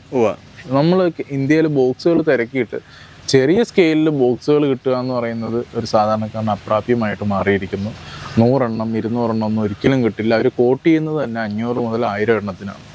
ഒരെണ്ണത്തിൻ്റെ വില വരുന്നത് 700 മുതൽ 750 രൂപയാണ്. അപ്പോൾ അത്രയും ക്വാണ്ടിറ്റി ഇതിനെക്കുറിച്ച് പഠിച്ച് ചെയ്യാതെ ഒരാൾക്ക് എടുക്കാനായിട്ട് പറ്റത്തില്ല. അപ്പോൾ ഇതാണെങ്കിൽ ലോ കോസ്റ്റ് ആണ് സംവിധാനം. ഇത് ലോ കോസ്റ്റ് ആണ്. മാത്രമല്ല 30 എണ്ണമെങ്കിലും നമുക്ക് ചെയ്താൽ മാത്രമേ നമ്മുടെ ഒരു വീട്ടിലേക്കുള്ളൊരു വരുമാനം വയബിൾ ആയിട്ട് മാറത്തില്ല. അപ്പോൾ നമുക്ക് 8 ഇഞ്ച് റൗണ്ടിൻ്റെത് എൻഡ് ഗ്യാപ്പ് വെച്ച് അടച്ചിരിക്കുന്നു. അതിൻ്റെ ഇതിലേക്ക് വെള്ളം വരുന്നത് എത്ര ഇഞ്ചിന്റെ പൈപ്പിലേക്കാണ്? 3/4 ഇഞ്ച് പൈപ്പിലൂടെയാണ് വെള്ളം ഇതിന്റെ അകത്തേക്ക് വരുന്നത്. അതിന് 2 mm ബിറ്റിട്ട് ഹോൾ വെച്ചിരിക്കുകയാണ്. 3 പാരലൽ ആയിട്ടാണ് നമ്മൾ ഇതിലേക്ക് വെള്ളം കൊടുക്കുക. എല്ലാത്തിലും ഒരേ ഫോഴ്സിൽ വെള്ളം എത്തണം. തിരിച്ചു പോകുന്നത് 1.5 ഇഞ്ച് പൈപ്പിലൂടെയാണ് പോയിക്കൊണ്ടിരിക്കുന്നത്. തിരിച്ചു പോകുന്ന വെള്ളത്തിൽ കൂടി ഓട്ടോമാറ്റിക്കലി ഇതിന്റെ വേസ്റ്റ് ക്ലീൻ ആയി പോകും. രണ്ടാമത്തെ കാര്യം, ഇത് ചെരിവ് സ്ലാൻഡിങ് ഒന്നുമില്ല, വാട്ടർ ലെവലിൽ തന്നെയാണ് വെച്ചിരിക്കുന്നത്. 3/4 ഇഞ്ച് പൈപ്പിന്റെ നേരെ ഇരട്ടി 1.5 ഇഞ്ച് വെച്ചിരിക്കുന്ന എല്ലായിടത്തെയും വെള്ളം ഒരേ സമയം തന്നെ ഫില്ല് ചെയ്ത് പോകാൻ വേണ്ടിയിട്ടാണ്. ഓക്കെ. ഡ്രെയിൻ ചെയ്യുന്നത് നേരെ ഇരട്ടിയാണ്. അതിൽ കൂടെ തന്നെയാണ് വേസ്റ്റും പുറത്തേക്ക് പോകുന്നത്. എന്ത് വേസ്റ്റ് ഉണ്ടോ, കരമാലിന്യം ആയാലും നമ്മൾ പറയുന്ന പോലെ ദ്രാവക മാലിന്യം ആയാലും എല്ലാ വേസ്റ്റുകളും നേരെ മീനിന്റെ വേസ്റ്റ് പിന്നെ കൊടുക്കുന്നത്, ക്രാബിന്റെ വേസ്റ്റും പിന്നെ കൊടുക്കുന്നത് മീനിന്റെ വേസ്റ്റ്, ഈ രണ്ട് വേസ്റ്റും ഉണ്ടാവും. ഇത് കൂടാതെ നമ്മൾ ഫിഷിന്റെ കാര്യം പറയുന്ന പോലെ അമോണിയം നൈട്രേറ്റ് എന്തായാലും ഉണ്ടാവും. പിന്നെ അധികം ഡിപ്പോസിഷൻ ഉണ്ടാവുന്നില്ലല്ലോ? ഇല്ല. ഓക്കെ. ബാക്കി നമ്മൾ ഇത് പോയിട്ട് ടാങ്കിൽ പോയി ഫിൽറ്റർ ചെയ്തിട്ടാണ്. 2 ഫിൽറ്ററുകളാണ് പൊതുവെ ഉപയോഗിച്ചുകൊണ്ടിരിക്കുന്നത്. ഒന്ന് മെക്കാനിക്കൽ ഫിൽറ്റർ എന്ന് പറയും, അതിൻ്റെ അകത്ത് കരമാലിന്യങ്ങൾ പൂർണ്ണമായിട്ട് മാറും. രണ്ടാമത്തത് ബയോ ഫിൽട്രേഷൻ ആണ്. അതിൻ്റെ അകത്ത് ഉണ്ടാകുന്ന സൂക്ഷ്മജീവികൾ നമ്മുടെ ബയോഫ്ലോക്കും അല്ലെങ്കിൽ RISും പോലെ തന്നെ സൂക്ഷ്മജീവികളെല്ലാം തന്നെ അമോണിയ വലിച്ചെടുക്കും. ഓക്കെ. അവിടുന്ന് നല്ല വെള്ളം പമ്പ് ചെയ്ത്, നല്ല വെള്ളം എന്ന് പറഞ്ഞാൽ ഈ ഞണ്ടിന് ആവശ്യമായിട്ടുള്ള പമ്പ് ചെയ്തിട്ട് അതിൻ്റെ അകത്ത് നമ്മൾ കണ്ടിന്യൂ അതിൻ്റെ അകത്ത് ഇടയ്ക്ക് നമ്മൾ ഉപയോഗിക്കുന്ന ഡിസിൻഫെക്ഷൻ യൂണിറ്റുകൾ ഉണ്ടാവും. അത് പൊതുവെ എല്ലാവരും വിട്ടുപോകുന്നൊരു കാര്യമാണ്. ഒന്നില്ലെങ്കിൽ UV ഫിൽട്രേഷൻ ഉപയോഗിക്കണം. പക്ഷേ UV അൾട്രാവയലറ്റ് വികിരണങ്ങൾ അത്രയും നല്ല രീതിയിൽ തന്നെ എനിക്ക് റിസൾട്ട് വരാത്തതുകൊണ്ട് ഞാൻ ഓസോൺ എന്ന് പറയുന്ന ഒരു കമ്പോണൻറ്റ് ഉപയോഗിക്കുന്നുണ്ട്. അപ്പോൾ ഈ വെള്ളത്തിലുണ്ടാകുന്ന ബാക്ടീരിയൽ ഇൻഫെക്ഷനുകളെ എല്ലാത്തിനെയും ഓസോണേറ്റ് ചെയ്ത് കളയുകയാണ്. ആ വെള്ളമാണ് പിന്നീട് അടുത്ത നല്ല വെള്ളമായിട്ട് ക്രാബിലേക്ക് എത്തുന്നത്. ഓക്കെ. അപ്പോൾ അവിടെ വെള്ളത്തിന്റെ പരിപാടി കഴിഞ്ഞു. ഇതിങ്ങനെ 24 hours റൊട്ടേറ്റ് ചെയ്തുകൊണ്ട് നമ്മുടെ ദിവസത്തെ എത്ര സമയമാണ് ക്ലീൻ ചെയ്യുന്നത്? ഞാൻ തീറ്റ കൊടുത്തതിന് ഒരു 2-3 മണിക്കൂർ കഴിയുമ്പോൾ ഒരു കഴിച്ചിട്ടില്ലെങ്കിൽ അതെടുത്ത് കളയുക. കഴിച്ചതിന് ശേഷം ഉണ്ടാകുന്ന മുള്ളുകൾ ഉണ്ടെങ്കിൽ അതെടുത്ത് കളയുക. അതാണ് 2 മണിക്ൂർ 3 മണിക്കൂർ, ബേസിക്കലി ഒരു 4 മണിക്കൂർ ഇതിന് വേണ്ടി. നമ്മളിത് ശരിക്കും ഇതിലേക്ക് കൈ ഇടുന്നതിനും ആദ്യമാര് നമ്മളെ കടിക്കാതിരിക്കാൻ പ്രിവെന്റ് ചെയ്യാനായിട്ട് എന്തെങ്കിലും ഫോർസെപ്സോ അല്ലെങ്കിൽ കണ്ണ് മറയ്ക്കുന്ന എന്തെങ്കിലും കാര്യങ്ങൾ ആദ്യം ഒന്ന് പോയി കണ്ണ് മറച്ചാൽ മതി. ഇവർക്ക് കണ്ണും അതുപോലെ ഇവരുടെ ഫ്രണ്ടിൽ തന്നെ ഒരു ആന്റിന ഉണ്ട്, ഹീറ്റ് സെൻസ് ചെയ്യാൻ. ഈ 2 കാര്യങ്ങളൊന്നും മറഞ്ഞു കഴിഞ്ഞാൽ അവർക്ക് നമ്മളെ കയ്യിൽ മനസ്സിലാകത്തില്ല. പിന്നെ ഈ പറഞ്ഞ പോലെ ഫോർസെപ്സ് കൊണ്ടൊന്നും മറയ്ക്കുക, ഹാൻഡിൽ ചെയ്ത് പഠിക്കുക എന്നുള്ളതാണ് ഇതിന്റെ ഒരു തുടക്കം. കാരണം കടിച്ചാൽ ഇത്ര നല്ല വലിയ ഉണ്ട്. പക്ഷെ മറ്റൊരു പ്രത്യേകത, കടിച്ചു കഴിഞ്ഞ് കഴിഞ്ഞാൽ ആദ്യം 1-2 തവണ മാത്രമേ പഴുക്കുള്ളൂ, പിന്നെ കുഴപ്പമുണ്ടാവും. അതും നല്ലൊരു സ്കീമാണ്. ആദ്യത്തെ കുറച്ച് നാളെ ബുദ്ധിമുട്ടുണ്ടാവുള്ളൂ, പിന്നെ ബുദ്ധിമുട്ടൊരു ശീലമാവെന്ന് പറഞ്ഞ പോലെ. ഓക്കെ. നമുക്ക് ഒരു ദിവസം ഒരു ഞണ്ടിന്, ഇപ്പോൾ നമ്മൾ 500 ഗ്രാമുള്ള ഒരു ഞണ്ടിനെ വാങ്ങിയാൽ അതിന് എത്ര ഗ്രാം തീറ്റ കൊടുക്കുന്നുണ്ട്, അത് എത്ര മീൻ കൊടുക്കുന്നുണ്ട്? നമ്മളിപ്പോൾ അതിൻ്റെ ശരീരഭാരത്തിൻ്റെ 5 മുതൽ 20% അക്കോർഡിംഗ് ടു നമ്മുടെ സാമ്പത്തിക അവസ്ഥ എന്ന രീതിയിലാണ് കൊടുത്തുകൊണ്ടിരിക്കുന്നത്. തീറ്റ കൂടുതൽ കൊടുക്കുന്നുണ്ട്, തൂക്കം കൂടാനുള്ള സാധ്യത ഉണ്ട്. തീറ്റ കൂടുതൽ ഇവർ കഴിക്കുന്നത്, പൊതുവെ വെറുതെ ഇരുന്ന് കഴിക്കുന്ന ഒരു ജീവികളിലൊന്നാണ്. പക്ഷേ അമോണിയം കൂടെ ശ്രദ്ധിക്കേണ്ടി വരും. എത്രത്തോളം തീറ്റ കഴിക്കുന്നോ അത്രത്തോളം വേസ്റ്റ് ഫോം ചെയ്യാനുള്ള അവസ്ഥ അമോണിയം ഉണ്ടാവും. അപ്പോൾ നമ്മൾ ഫിൽട്ടർ ചെയ്യാനുള്ള ചിലവും അതുപോലെ തന്നെ നമ്മൾ ടേക്കൻ കെയർ ചെയ്യേണ്ട സംവിധാനങ്ങൾ കൂടുതലായിട്ട്. നമുക്കത് നഷ്ടമാണോ ലാഭമാണോ? ഐ മീൻ കൂടുതൽ തീറ്റ കൊടുത്ത് സമയമുള്ള ആളുകളാണ്, ഒരാളെയൊക്കെ വെച്ചാണ് ചെയ്യുന്നതെങ്കിൽ നിങ്ങൾക്ക് തീറ്റ കൂടുതൽ കൊടുക്കുന്നതിന് കുഴപ്പമില്ല. നിങ്ങൾ തന്നെയാണ് ചെയ്യാൻ പോകുന്നതെങ്കിൽ തീറ്റ ഒരു 5-10% കൊടുക്കുക. അപ്പോൾ ഉറപ്പായിട്ട് നമുക്ക് 1000-ന്റെ മുകളിലേക്കുള്ള തൂക്കവും കിട്ടും. തീർച്ചയായിട്ടും കിട്ടും.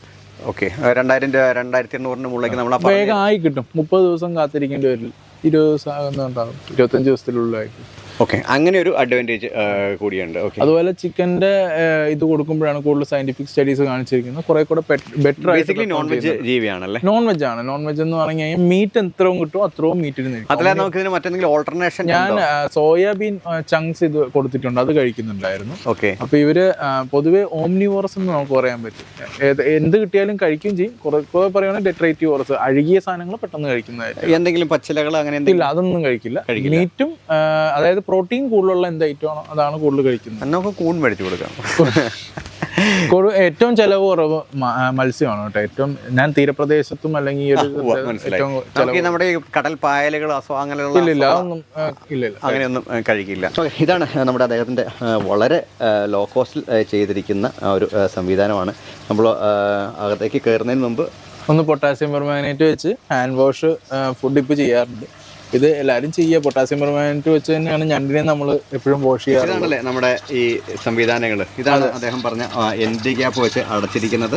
അതേപോലെ തന്നെ ഇത് നമ്മുടെ 8 ഇഞ്ചിന്റെ പൈപ്പ് അല്ലേ? അതെ അതെ. ഓരോ പൈപ്പിനും ഇവിടെ അടപ്പ് കാര്യങ്ങൾ കവർ കൊടുത്തിരിക്കുന്നു. ഇതും PVC മെറ്റീരിയൽ തന്നെയാണ് ഉപയോഗിച്ചിരിക്കുന്നത്. ഈ സ്റ്റോപ്പർ വെച്ചിരിക്കുന്നത്. അതെ. ഇതിന്റെ അകത്ത് നിങ്ങൾ ശ്രദ്ധിച്ച് 2 സ്ലിറ്റ് നമ്മൾ PVCയുടെ തന്നെ പൈപ്പ് ഒട്ടിച്ചേക്കും. എല്ലാം സോൾവെന്റ് തന്നെ ഉപയോഗിച്ചിരിക്കുന്നത്. Okay okay okay. അപ്പൊ ഈ ഇതിന് വേണ്ട ഞാൻ പറഞ്ഞ 45 സെന്റിമീറ്റർ ഇതിന്റെ വീതി വെച്ചിരിക്കുന്നത്. ഓക്കെ. 45 സെന്റിമീറ്റർ ആണ് ആ വീതി. അപ്പൊ നമുക്ക് 5 സെന്റിമീറ്റർ വെച്ച് അപ്പുറത്തും ഇപ്പുറത്തും വെക്കാനുള്ള സ്ലിറ്റ് കിട്ടും. മനസ്സിലായി. ആ രീതിയിൽ. അപ്പൊ ഞണ്ടിന് നമുക്ക് പൂർണ്ണമായിട്ടും എൻക്ലോസ് ചെയ്യാൻ പറ്റും. അതിനുശേഷം ഇതൊരു അടപ്പാണ്. ഈ അടപ്പും PVCയുടെ അടപ്പ് തന്നെയാണ്. 15 കട്ട് ചെയ്ത് തന്നെയല്ലേ അതെ, ഇതിന്റെ ബാക്കി തന്നെ, ഒറ്റ പൈപ്പ് തന്നെയാണ് ഇത്. ഓക്കെ, അതിന്റെ മുകളിൽ 2 പൊത്തിട്ട് കൊടുത്തേക്കുന്നത്. അതെ അതെ, എയറേഷൻ വേണ്ട, ഡിസോൾഡ് ഓക്സിജൻ എപ്പോഴും കിട്ടാൻ വേണ്ടിയിട്ട്. പിന്നെ നമ്മളിപ്പോ എപ്പോഴും തുറന്നു നോക്കണമെന്നില്ല, നമുക്ക് തീറ്റ ഇടാനായിട്ട് എളുപ്പമായിരിക്കും. ഓക്കെ, തുറന്നു വെക്കണമെന്നേ ഇല്ല. ഇല്ല, അതിന്റെ ആവശ്യമില്ല. തുറന്നു വെക്കുന്നതുകൊണ്ട് എന്തെങ്കിലും എപ്പോഴും അടച്ചിരിക്കുന്നതാണ് എപ്പോഴും നല്ല, അല്ലെങ്കിൽ ഞണ്ട് ഇറങ്ങിപ്പോകാൻ ചാൻസ് ഉണ്ട്. ഇതൊക്കെ കള്ളിപ്പിടിച്ച് എല്ലാവരും 8 പോലെ തന്നെയാണ്. Okay okay okay okay. കഴിച്ചതിന് ശേഷം വേസ്റ്റ് എടുത്ത് കളയുക. ഇവിടെ 3/4 ഇഞ്ചിന്റെ പൈപ്പിലൂടെയാണ് വെള്ളം അകത്തേക്ക് വരുന്നത്. ഓക്കെ, എന്നിട്ട് ഈ വരുന്ന 3/4 ഇഞ്ചിന്റെ തന്നെ ഡ്രെയിൻ പൈപ്പിലേക്ക് പോരും. 3/4 ഇഞ്ച് ചെന്ന് ചേരുന്നത് 1.5 ഇഞ്ചിന്റെ പൈപ്പിലേക്കാണ്. ഓക്കെ, ഇത് ഇവിടുന്ന് 3/4 ഇറങ്ങി 1.5 കയറി പോകുന്നത് അല്ലേ? അതെ അതെ. Okay okay okay okay okay okay. നമ്മളിവിടെ ഇത് 3 സ്റ്റെപ്പുകളായിട്ടാണ് ചെയ്തിരിക്കുന്നത്. ഞാനിപ്പോ ചെയ്തിരിക്കുന്നത്. ഇത് വേണമെങ്കിൽ ഒരു സ്റ്റെപ്പും കൂടെ ചെയ്യാമെങ്കിൽ കണ്ണിന് മേളിലേക്ക് ഐ വിസിബിലിറ്റി അത് വെച്ചിട്ടാണ് നമ്മൾ ഉദ്ദേശിച്ചിരിക്കുന്നത്. Okay okay. അത് നമുക്ക് വാട്ടർ റൊട്ടേഷന്റെ കാര്യങ്ങൾ കൂടി നോക്കാം. ഇത് താഴേക്കടെ പോകുന്നത് വലിയ പൈപ്പാണ്. ആ വലിയ പൈപ്പിലേക്ക് എല്ലാ ബോക്സിൽ നിന്നുള്ള കണക്ഷൻ വരുന്നു. വെള്ളം ഇതിലേക്ക് നേരിട്ട് കണക്ട് ചെയ്തിരിക്കുന്നു. അത്രയൊക്കെ തന്നെ. ഈ സംവിധാനമാണ് ഫോർസെപ്സ് ഞണ്ട് ഇവരെ കൈ കടിക്കാതെ ക്ലീൻ ചെയ്യാൻ വേണ്ടിയിട്ടും മറ്റു കാര്യങ്ങൾക്കൊക്കെ ഞണ്ട് ഇത് ഉപയോഗിക്കുന്നത്. ഇതിപ്പം ഇത്ര ഫുള്ള് ലെവൽ വാട്ടർ വെച്ചിട്ട് ഇതാണ് ഫുൾ ലെവൽ വാട്ടർ. നമ്മുടെ ഞണ്ടിന് അക്കോർഡിംഗ് ആയിട്ട് നമുക്ക് സൈസ് അഡ്ജസ്റ്റ് ചെയ്യുന്നുണ്ട്. വെള്ളം പോകുന്നത് എങ്ങനെയാണ് ഇതിന്റെ വിസിബിലിറ്റി മറച്ച് എടുക്കുന്നത്? ഫോർസെപ്സ് വെച്ച് മറച്ചു പിടിക്കും. ഫോർസെപ്സ് വെച്ചിട്ട് തടങ്ങിയതിന് ശേഷം ഇതിന്റെ അകത്ത് എന്തുണ്ടെങ്കിലും അത് എടുക്കാനായിട്ട് ശ്രമിക്കുക. അത് അപ്പൊ ഈ ചേമ്പറുകളൊക്കെ നമുക്കിപ്പം ഞണ്ടില്ലാത്തത് കൊണ്ടാണ് വെള്ളം നിർത്താത്തത്. ഇപ്പൊ ഇത് നമുക്ക് ന്യൂ ഇയർ എന്ന് പറഞ്ഞ നല്ല സെയിലുള്ള സമയമാണ്. അപ്പൊ നമുക്ക് സെയിൽ അത്യാവശ്യം നടന്നു. കടിക്കാൻ ശ്രമിക്കുന്നു. നല്ല ഉപദ്രവം കിട്ടും ചില സമയത്ത്. എന്റെ നഖങ്ങളൊക്കെ ചില സമയത്ത് പോയിട്ടുണ്ട്. അതെ അല്ലേ? ഇവർക്ക് ഹീറ്റ് സെൻസ് ചെയ്യാനായിട്ട് പറ്റും പെട്ടെന്ന്. നല്ല പവറിൽ കടി കിട്ടും. അത് പിടിച്ചു കഴിഞ്ഞാൽ ചില സമയത്ത് വിടില്ല. അതെ അല്ലേ? സ്നേഹമുള്ളവരാ. അതെ തന്നെ. ഓക്കെ, ഇനി നമുക്കപ്പോൾ അതിന്റെ വാട്ടർ സിസ്റ്റം നോക്കാം. അതിന്റെ അറ്റത്ത് ഭാഗത്തായിട്ട് വന്നിരിക്കുന്നത് ഇത് 2 ഇഞ്ചിലേക്ക് കണക്ട് ചെയ്തിട്ട് പൂർണ്ണമായിട്ട് ഈ വെള്ളം വന്ന് നേരെ അവിടുന്ന് ഒരു കുഴല് വഴി മെക്കാനിക്കൽ ഫിൽറ്ററിലേക്കാണ് വരുന്നത്. ഓക്കെ, മെക്കാനിക്കൽ ഫിൽറ്ററിലേക്ക് വരുന്നു. അവിടുന്ന് മീനിന്റെ വേസ്റ്റ് കാര്യങ്ങളെല്ലാം മെക്കാനിക്കൽ ഫിൽറ്ററിന്റെ അകത്ത് എന്തൊക്കെയാണ് ഇട്ടിരിക്കുന്നത്?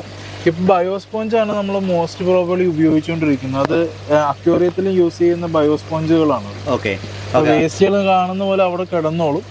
ബാക്കി കാര്യങ്ങൾ നല്ല വെള്ളം മാത്രം, അതായത് ഖരമാലിന്യങ്ങൾ ഒഴിവായിട്ടുള്ള സിമ്പിൾ ആയിട്ട് വരുന്ന നെറ്റ് വലകള് ബയോസ്പോഞ്ച് ഇട്ടേക്കുന്നു. അതിലേക്ക് വന്ന് വീഴുന്നു. അപ്പുറം ഒരു ഗ്രീൻ നെറ്റ് ഇട്ടിരിക്കുന്നു. ഗ്രീൻ നെറ്റിന്റെ അകത്തുനിന്ന് കറക്റ്റ് സബ്മേഴ്സിബിൾ പമ്പ് ഉപയോഗിച്ചിട്ട് ഒരു പമ്പ് ഉപയോഗിച്ച് മുകളിലേക്ക് ഇതിന്റെ അകത്തേക്ക് എടുക്കുന്നു. ഇതിന്റെ അകത്ത് ഇട്ടിരിക്കുന്നത് എന്തൊക്കെയാണ്? ഇതാണ് ബയോ ബോൾസ് എന്ന് പറയുന്നത്. മൂവിംഗ് ബെഡ് ബയോ റിയാക്ടർ എന്ന് പറയും. ഓക്കെ, അത് RIS സിസ്റ്റത്തിന്റെ ഒരു ഭാഗമാണ്. ഇവിടെ മുകളിൽ എടുത്ത് വെച്ചിട്ടുണ്ട് കാണിക്കാനായിട്ട്. ഓക്കെ, ഇത് നമ്മുടെ പെട്രോളിയം ബൈ പ്രൊഡക്റ്റ് ആയിട്ട് വരുന്ന ബൈ പ്രൊഡക്റ്റ് ആണ്. ശരിക്കും പ്ലാസ്റ്റിക് മെറ്റീരിയൽ തന്നെ നമുക്ക് പറയാം. ഇതിന്റെ ഒരു ഷേപ്പ് നിങ്ങൾ കണ്ടില്ലേ? ഇതൊരു ഇറഗുലർ ഷേപ്പ് ആയതുകൊണ്ട് തന്നെ സൂക്ഷ്മജീവികൾക്ക് ഇതിൻ്റെ അകത്ത് നന്നായിട്ട് പറ്റിപ്പിടിക്കാനായിട്ട് പറ്റും. അപ്പോൾ ഇവരെന്ത് ചെയ്യും? അമോണിയ നൈട്രേറ്റ് ആക്കി മാറ്റും, നൈട്രേറ്റ് ആക്കി മാറ്റും. അത് അറ്റ്മോസ്ഫിയറിലേക്ക് ഓക്കെ. ഇവിടെ നമ്മൾ നേരിട്ട് അടുത്ത പമ്പ് വെച്ചിട്ട് അതിൻ്റെ അകത്തൊരു പമ്പുണ്ട്. 2 പമ്പും നമുക്ക് 75 വാട്ട് മാക്സിമം വരുള്ളൂ. കറണ്ട് കാശ് അത്രയൊക്കെ വരുള്ളൂ. ഇത് നേരെ വന്ന് കയറുന്ന ഒരു ഓസോൺ യൂണിറ്റ് ആണിത്. ഓക്കെ, അവിടുന്ന് പമ്പ് ചെയ്ത് കയറുന്ന ഓസോൺ യൂണിറ്റ് പകുതി ഭാഗം ഇവിടെ കൂടിയും പകുതി ഭാഗം ഇവിടുത്തെ കൂടിയും ഓസോൺ പമ്പ് ചെയ്യുന്നു. ഓസോണിന്റെ ഒരു പ്രത്യേകത, ഇപ്പൊ ആളുകൾ ചോദിക്കും ഇതിനെല്ലാത്തിനും അസുഖം വരാൻ, ഒരു ഞണ്ടിന് അസുഖം വന്ന് എല്ലാത്തിനും വരാൻ ചാൻസ് ഉണ്ടല്ലോ. അപ്പോൾ പൂർണ്ണമായിട്ടും ഈ പറഞ്ഞ ടാങ്കുകളിൽ വന്ന വെള്ളം ഇവിടെ വരുമ്പോഴത്തേക്കും ഈ ഫിൽട്ടർ ആകുവാണ്, ഡിസിൻഫെക്റ്റ് ആകുവാണ്. പിന്നെ അതിനകത്ത് ബാക്ടീരിയ ഫംഗസ് ഒന്നും ഉണ്ടാവത്തില്ല. എല്ലാം ഈ പറഞ്ഞ ഓസോൺ കളയും. അതിനുശേഷം അത് പമ്പ് ചെയ്തിട്ടാണ് നേരിട്ട് ഇത് 3 ടാങ്കുകളിലേക്കും വന്ന് കയറിയിട്ടുണ്ട്. പാരലലാണ്. ഇതാണ് ഓസോൺ യൂണിറ്റ് ചെയ്തിരിക്കുന്നത്.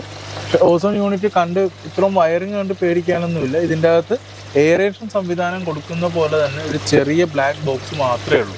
ഓക്കെ, ഇവിടുന്ന് എന്തോ ഒരു കറണ്ട് സംവിധാനങ്ങൾ വരുന്ന ഒരു കൊച്ചു ഓസ് ഈ ഓസോൺ യൂണിറ്റിലേക്ക് ഘടിപ്പിച്ചിട്ടുണ്ട്. ഇതാണ് ഓസോൺ. ഓസോൺ എന്ന് പറയുന്നത് ഒരു എയർ ആണ് ശരിക്കും. ഓക്കെ, നമ്മുടെ ശരിക്കും ഈ നമ്മൾ ഈ ഹോസ്പിറ്റലിലൊക്കെ ചെല്ലുമ്പോൾ കൈയൊക്കെ ക്ലീൻ ചെയ്യാൻ റേഡിയേഷൻ ഉപയോഗിക്കുന്നത് ഹോസ്പിറ്റലിൽ മാത്രമല്ല, ഇപ്പം ഫിഷ് ക്ലീൻ ചെയ്യാനായിട്ടും അതുപോലെ തന്നെ പച്ചക്കറി ക്ലീൻ ചെയ്യാനായിട്ടും എന്തിനാ നമ്മുടെ കാറിന്റെ അകത്ത് ഒരു ഓസോൺ നമുക്കിപ്പോൾ വയ്ക്കാനായിട്ട് പറ്റുന്നുണ്ട്. ഓക്കെ, എന്ത് വൃത്തികെട്ട മണമുണ്ടെങ്കിലും ഓസോൺ അത് ഓസോണേറ്റ് ചെയ്ത് നല്ലതാക്കി മാറ്റും. ഫ്രീ റാഡിക്കൽസ് കുറേ ഉള്ള ഒരു സാധനമാണ് ഓസോൺ എന്ന് പറയുന്നത്. അപ്പോൾ അവർക്ക് കെമിക്കൽ റിയാക്ഷൻ വന്നത് ഉപയോഗിക്കുന്നുണ്ട്, ഓൾറെഡി ഉപയോഗിക്കുന്നുണ്ട്. മണം കളയാനായിട്ട് ഓസോൺ ഉപയോഗിക്കുന്നുണ്ട്. അപ്പോൾ ഈ ഓസോൺ നമുക്ക് വാങ്ങിക്കാൻ പറ്റും. ഇത് വേറെ പ്രത്യേകം നമ്മൾ ഒരു ഫില്ല് ചെയ്തൊന്നും കൊടുക്കണ്ട. അറ്റ്മോസ്ഫിയറിൽ ഉണ്ടാകുന്ന കാര്യങ്ങളെ, അതായത് ഓക്സിജനെ ഡിഫ്യൂസ് ചെയ്തിട്ട് അത് O3 ആക്കി മാറ്റുകയോ ചെയ്യുന്നത്. ഇതിന് നമ്മൾ കൊറോണ ഡിസ്ചാർജ് എന്ന് തന്നെ പറയുന്നത്. കൊറോണ ഡിസ്ചാർജിലൂടെയാണ് ഇത് ഉണ്ടാക്കുന്നത്. അതുകൊണ്ട് ഞാനൊരു ടൈമർ വെച്ചുകൊണ്ടാണ് ഇത്രയും വയറിങ് വന്നിരിക്കുന്നത്. അതിൽ പേടിക്കാനില്ല. 20 മിനിറ്റ് കൂടുമ്പോൾ ഇത് ഓൺ ആവും ഓഫ് ആവുകയും ചെയ്യും. കാരണം കൊറോണ ഡിസ്ചാർജ് ആകുമ്പോൾ ഇടയ്ക്ക് അത് ചൂടാവും. അപ്പൊ ഇത് 20 മിനിറ്റ് കൂടുമ്പോൾ ഓൺ ആവുകയും ചെയ്യും. ഇത് ഏകദേശം 5000-6000 ലിറ്റർ വില വരുന്നുണ്ട്. 1200-1500 രൂപയോളം ചെലവ് വരും. അത്രേ വരുന്നുള്ളൂ. 1000 mg, അതായത് 1 gram per hour എന്ന രീതിയിലായിരിക്കും. ഇത് നമുക്കിപ്പം എത്ര ലിറ്റർ വെള്ളം ഇത് ക്ലിയർ ചെയ്യാൻ സാധിക്കും? ഇപ്പം മൊത്തം നമുക്ക് വന്നിരിക്കുന്നത് 500 ലിറ്ററോളം 600 ലിറ്ററോളം വെള്ളം പൂർണ്ണമായിട്ട് നമ്മുടെ ചെയ്യാൻ പറ്റുന്നുണ്ട്. അപ്പൊ നമ്മൾ അതിന് ഉപയോഗിക്കുന്ന ഏകദേശം 6000 ലിറ്റർ പെർ അവർ എന്ന രീതിയിലാണ്. അതായത് ഒരു 10 വട്ടമെങ്കിലും വെള്ളം കംപ്ലീറ്റ് നമ്മുടെ ഈ സിസ്റ്റത്തിലൂടെ. ഇതൊക്കെ പറഞ്ഞുകൊണ്ട് ഒരു മണ്ടത്തരം ചോദിച്ചോട്ടെ, ഈ ഓസോൺ സംവിധാനം ഉണ്ടെങ്കിൽ നമുക്ക് നമ്മുടെ മോട്ടറിൽ അടിച്ചു കയറുന്ന വെള്ളം ഉണ്ടല്ലോ, നിങ്ങൾക്ക് ഓസോൺ സംവിധാനം, നിങ്ങൾക്ക് ഒരു ഓസോൺ വാങ്ങിച്ചിട്ട് ഉജാല കലക്കി ഒരു 10 മിനിറ്റ് ഓസോൺ ഇട്ട് നോക്കിയാൽ ഉജാല ഫുള്ള് അതിൻ്റെ അകത്ത് നിന്ന് ഡിസോൾവ് ആയിട്ട് മാറി പൂർണ്ണമായിട്ടും വെള്ള കളറായിട്ട് മാറും. ഞാൻ ചോദിക്കുന്നത്, നമുക്കിതിൽ നമ്മുടെ ഇത് കൊമേഴ്ഷ്യലായിട്ട് നമ്മുടെ വീട് പോലുള്ള സ്ഥലങ്ങളിൽ എല്ലായിടത്തും വെള്ളം ക്ലീൻ ചെയ്യാൻ ഉപയോഗിക്കാൻ പറ്റും. അയൺ കണ്ടന്റ് ഉണ്ടെങ്കിൽ കുറയ്ക്കാൻ പറ്റും. അതുപോലെ ഞാൻ പറഞ്ഞില്ല, ഉജാല എന്ന് പറഞ്ഞാൽ അത് ശരിക്കും കളറല്ലേ, കളർ വരെ നമുക്ക് ഡിസോൾവ് ആയിട്ടുള്ള എന്ത് കാര്യങ്ങളും കളയാനായിട്ട് ഓസോണെ കൊണ്ട് പറ്റുന്നതായിരിക്കും. പക്ഷെ അത് നല്ല സാധനം ചൂസ് ചെയ്ത് നിങ്ങളുടെ ആവശ്യത്തിനനുസരിച്ച് വേണ്ടി ഉപയോഗിക്കേണ്ടി വരും. നമ്മളിവിടെ ഉപയോഗിക്കുന്നത് ബാക്ടീരിയാസിനെ കൊല്ലാനും. ഇപ്പം നിങ്ങൾ ഇത്രയും മീൻ കിടക്കുന്നുണ്ട്, നമുക്ക് മണമൊന്നും, സീറോ സ്മെല്ല.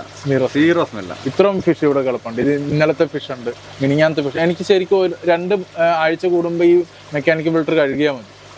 അപ്പൊ ആ മണം ഒരിക്കലും ഇതിനകത്ത് ഉണ്ടാകും. മണം എന്ന് പറയുന്നത് ശരിയാട്ടോ. ഇത്രയും വെള്ളം ഇവിടെ നടക്കുന്നുണ്ടെങ്കിൽ വെള്ളം മാത്രമല്ല, ഞണ്ടിന്റെ വേസ്റ്റ് വരും. ഞണ്ടിരിക്കുന്ന സ്ഥലത്ത് ഫുള്ള് മണമായിരിക്കും. ഞണ്ടുണ്ടാവും. ഞാൻ പഴയ വേസ്റ്റേ കൊടുക്കാറുള്ളൂ, പഴയ മത്സ്യം. അപ്പൊ അത്രയും സ്മെല്ലുണ്ട്. അപ്പൊ വീടുകളിൽ ചെയ്യുന്നവർക്ക് അതൊരു അനുഗ്രഹമാണ്. അപ്പോൾ ഇതാണ് ഓക്കെ. അവിടെ നിന്ന് വെള്ളം കയറി നേരെ ഇറങ്ങി കറങ്ങുന്നു. വേറെ ശരിക്കും പറഞ്ഞ ഒരു 4 കമ്പോണന്റ്: ഞണ്ടിനിരിക്കാനുള്ള വീട്, mechanical filter, bio filter, disinfection unit. ഇത്രയും കാര്യങ്ങളുണ്ടെങ്കിൽ പൂർണ്ണമായിട്ട് ഇത്രയും ചെയ്തെടുക്കുന്നതിന്, അതായത് ഇപ്പൊ നമുക്ക് ഇവിടെ എത്ര ഞണ്ടിനെ ചെയ്യാനുള്ള കപ്പാസിറ്റി ഉണ്ട്? നമ്മളിപ്പോ ഇത് 30 എണ്ണത്തിന് വേണ്ടിയിട്ടാണ് ചെയ്തിരിക്കുന്നത്. ഇതിന് നമുക്ക് എത്ര രൂപ മുടക്ക് വരുന്നുണ്ട്? ഞാൻ ഏകദേശം ചെലവാക്കി വന്നപ്പോഴത്തേക്കും ഒരു 40,000-45,000 രൂപയോളം ചെലവ് എനിക്ക് വന്നിട്ടുണ്ട്. ഓക്കെ, 40,000-45,000 രൂപ ചെലവ് വന്നിട്ടുണ്ട് ഇത്രയും ചെയ്യുന്നതിന് വേണ്ടിയിട്ട്. ഇതിന് ഞാൻ പറയുന്നത് ഓപ്പറേഷണൽ കോസ്റ്റ് എന്ന് അല്ലെങ്കിൽ ഫിക്സഡ് കോസ്റ്റ് എന്ന് പറഞ്ഞു കഴിഞ്ഞാൽ ഇൻഫ്രാസ്ട്രക്ചർ മാത്രമാണ്. കാണുന്ന റൂഫിങ്, ഗ്രൗണ്ട് വർക്ക്, അതിനൊക്കെ എക്സ്ട്രാ വരും.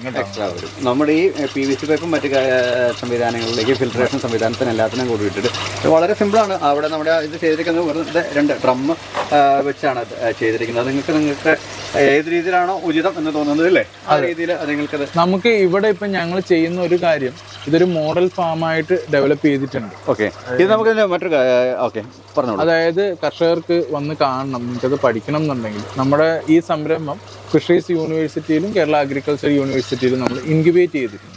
അപ്പം നമ്മുടെ ഉപകാരം അവരിലൂടെയും കർഷകരിലേക്ക് നമ്മൾ ക്ലാസ്സുകൾ എത്തിക്കുന്നുണ്ട്. ഫിഷറീസ് സർവകലാശാലയിൽ നമുക്ക് മിക്ക 2nd സാറ്റർഡേയും 4th സാറ്റർഡേകളിലും ക്ലാസ്സുകൾ നമ്മൾ അറേഞ്ച് ചെയ്യുന്നുണ്ട്. അത് വെറും ക്ലാസ്സുകളല്ല, നമ്മൾ ഇവിടെ കൊണ്ടുവന്ന് ഫാം കണ്ട് പഠിക്കുന്ന രീതിയിലാണ് ചെയ്തുകൊണ്ടിരിക്കുന്നത്. അപ്പോൾ ഇവിടെ വന്ന് കാര്യങ്ങൾ പഠിക്കുക. അതുപോലെ നമുക്ക് വന്ന് ചെയ്തു തരാനുള്ള ബുദ്ധിമുട്ട് കുറേ കർഷകരും പുറത്തുള്ളവരും ചോദിക്കാറുണ്ട്, കൺസൾട്ടേഷനോ വന്ന് ചെയ്യാറുണ്ടോയെന്ന്. അതിൻ്റെ ഒരു ബുദ്ധിമുട്ടുണ്ട്. കാരണം ഞാനും പഠിച്ചുകൊണ്ടിരിക്കുന്ന ഒരാളാണ്, റിസർച്ച് ചെയ്തുകൊണ്ടിരിക്കുന്ന ആൾക്ക്. അതിൻ്റെ ഒരു ബുദ്ധിമുട്ട്, നിങ്ങൾക്ക് വന്ന് കണ്ട് സ്കെയിലപ്പ് ചെയ്യാവുന്നേ ഉള്ളൂ. നിങ്ങൾക്ക് വേണമെന്നുണ്ടെങ്കിൽ ഒരു പൈപ്പ് വാങ്ങിച്ച് നിങ്ങൾക്ക് 10 എണ്ണം ചെയ്ത് നോക്കാം. സക്സസ് ആണെന്നുണ്ടെങ്കിൽ മാത്രം നിങ്ങൾ സ്കെയിലപ്പ് ചെയ്യാനായിട്ട് നോക്കുക. ഇതൊരു ലോട്ടറി അല്ല. എത്രത്തോളം നിങ്ങൾ ടൈം ഇൻവെസ്റ്റ് ചെയ്യുന്നോ അത്രത്തോളം പൈസ കിട്ടും. റിസ്ക് ഉണ്ട്, അതിനനുസരിച്ച് നമുക്ക് എന്താ പറയാ, പ്രോഫിറ്റ് ഇല്ല. റിസ്ക് ഇല്ലാതെ ഒരിക്കലും പ്രോഫിറ്റ് കിട്ടും. നമ്മളിപ്പോൾ നിൽക്കുന്നത് അദ്ദേഹത്തിൻ്റെ, നമ്മൾ ആദ്യം കണ്ടിരുന്നത് ഫസ്റ്റ് അദ്ദേഹത്തിൻ്റെ വിഷ്വൽസ് കണ്ടത് ശരിക്കും അദ്ദേഹം കായലിൽ ഞണ്ട് കൃഷി ചെയ്യുന്നതായിരുന്നുവെങ്കിൽ, അതിനുശേഷം കണ്ടത് വീടിനുള്ളിൽ, അതായത് ഒരു ടെറസിലോ വേറെ നമുക്ക് എവിടെ ഇൻഡോറിൽ ആയിട്ട് എവിടെ വേണമെങ്കിലും ചെയ്യാവുന്നതാണ്. അതിനുശേഷം എന്താ വന്നിരിക്കുന്നു, കുളത്തിൽ അല്ലേ? ഇത് 4 സൈഡും ഈ കുളം എന്ന് പറയുന്നത് ബൗണ്ടറി ചുറ്റപ്പെട്ടതാണ്. ഇതിൻ്റെ അകത്ത് വെള്ളം റണ്ണിങ് വാട്ടറിൻ്റെ അകത്ത് കയറുന്നുണ്ടോ? വെള്ളം കയറി ഇറങ്ങുന്ന രീതിയുണ്ട്, നമുക്ക് അടച്ചിടാനും പറ്റും, സ്ലോയിസ് ഉള്ളതാണ്. ഓക്കെ ഓക്കെ ഓക്കെ ഓക്കെ, അങ്ങനെ കൺട്രോൾ ചെയ്യാൻ പറ്റുന്നതാണ്. അപ്പോൾ അദ്ദേഹം ഇവിടെ അതിലും ഇവിടെ ഞണ്ടുകളെ വളർത്തുന്നുണ്ട്. ഇവിടുത്തെ ഒരു പ്രത്യേകത എന്ന് പറയുന്നത് കൊച്ചു കൊച്ചു ബോക്സുകളിലാണ് വളർത്തുന്നത്. ബോക്സുകളിലായി ചെയ്യുന്നു. ഓക്കെ, ഈ ബോക്സ് നമ്മൾ തുറക്കുന്നു അടയ്ക്കുന്നു അതിൻ്റെ അകത്ത് ഇടുന്നു. തുറക്കടയ്ക്കും വേണ്ട, ആ ഹോളിൽ കൂടെ തീറ്റ ഇട്ടാൽ മതി. 30 ദിവസം നമ്മൾ നോക്കിയിട്ട് അതിനെടുത്താൽ മതി. ഓക്കെ, ഈ ബോക്സിന്റെ അടിയിൽ ഹോളാണ് ഉണ്ട്, നിറയെ ഹോൾ. അതായത് ഇത് ഈ കാണുന്ന ബോക്സിന്റെ പകുതി വെള്ളത്തിലും പകുതി മുകളിലുമായിട്ട് ഏകദേശം 75% വെള്ളത്തിലാണ്. അത് എത്ര ഇഞ്ചിന്റെ ബോക്സ് ആണ്? നമുക്ക് ഇപ്പൊ വരുന്നേക്കുന്നതെന്ന് പറഞ്ഞാൽ 1.5 അടി നീളവും 1 അടി വീതിയാണ്. അതിന് ഏകദേശം 1 അടിയോളം താഴ്ചയുണ്ട്. ഒരടി. ഓ, അത്രയും തിക്നെസ് ഉള്ള ബോക്സ്. അല്ലെങ്കിൽ 1 കിലോ ഉള്ള മീൻ ഞണ്ട് വളരുന്നു, വലിയ ഞണ്ട് കിടക്കാവുന്ന രീതിയിലുള്ള അതിനുള്ള സ്പേസ് ഉള്ള ഒരു ഇതാണ്. ഇതാണെങ്കിൽ മറ്റേ നമ്മുടെ ആദ്യമേ നമ്മൾ കായലിൽ വളർത്തുന്നത് കണ്ടത് ഒരു പ്രശ്നം എന്ന് പറയുന്നത്, അതിൻ്റെ അകത്തേക്ക് തീറ്റ ഇടണമെങ്കിൽ നമ്മുടെ ബോക്സ് പൊക്കിയെടുക്കണം, എപ്പോഴും പൊക്കിയെടുക്കണം. ഇതാകുമ്പോഴത്തേക്കും കുളങ്ങളുള്ള ആളുകൾക്ക് കുറെ കൂടെ നല്ലതാണ്, വയബിളാണ്. ഈ കുളത്തിലെ വെള്ളത്തിൽ ഇതിൻ്റെ അകത്ത് അമോണിയ ഓട്ടോമാറ്റിക് ഡിസോൾവ് ആയിക്കോളൂ. അമോണിയ കുളങ്ങളിൽ നമ്മൾ ഇത് ഡെൻസിറ്റി കുറവാണല്ലോ, കുളങ്ങളിൽ തുറന്നിട്ട് വളർത്തി കഴിഞ്ഞാൽ ഞണ്ട് വേഗം തന്നെ പരസ്പരം കഴിക്കുന്ന ഒരു പ്രവണത, കൈയൊടിച്ച് ആക്രമിക്കും. ഓക്കെ, ഇത് അങ്ങനത്തെ ഒരു സ്കീമില്ല. വരുന്നവർക്ക് ഇവിടെ കയറി നടക്കാനും കാണാനും ഇരിക്കുവാനുമുള്ള മുളപ്പാലം ഇല്ലുകൊണ്ട് കെട്ടിയേക്കുന്ന സംവിധാനങ്ങളുണ്ട്. ഇത് വളരെ ലോ കോസ്റ്റ് ആയിട്ട് ചെയ്തേക്കുന്നത്. അതുപോലെ തന്നെ ഇല്ലിയിൽ തന്നെ കെട്ടി ഇട്ടിരിക്കുന്നു. ഇതിങ്ങനെ അടുപ്പിച്ച് എത്ര എണ്ണം ഇടാവോ, നമുക്ക് എത്രമാത്രം കുളമുണ്ടോ അത്രത്തോളം നമുക്ക് ചെയ്യാൻ സാധിക്കും. ഇതിലാണ് തീറ്റ കൊടുക്കാൻ ഞാൻ കണ്ടതിൽ ഇത് കൂടെ എളുപ്പമാണ്. ചുമ്മാ ഇതിന്റെ ഒരു പ്രശ്നം വരാൻ കുളത്തിലെ ചെയ്യാൻ പറ്റുള്ളൂ. കായലുകളിലോ തുറസായി നല്ല വെയിൽ കിട്ടുന്ന സ്ഥലങ്ങളിലേക്കൊക്കെ മാറി അങ്ങനെ ഒരു പ്രശ്നം വന്നു കഴിഞ്ഞാൽ ചിലപ്പോൾ ടെമ്പറേച്ചർ വേരിയേഷനോ ഒക്കെ വരാൻ ചാൻസ് ഉണ്ട്.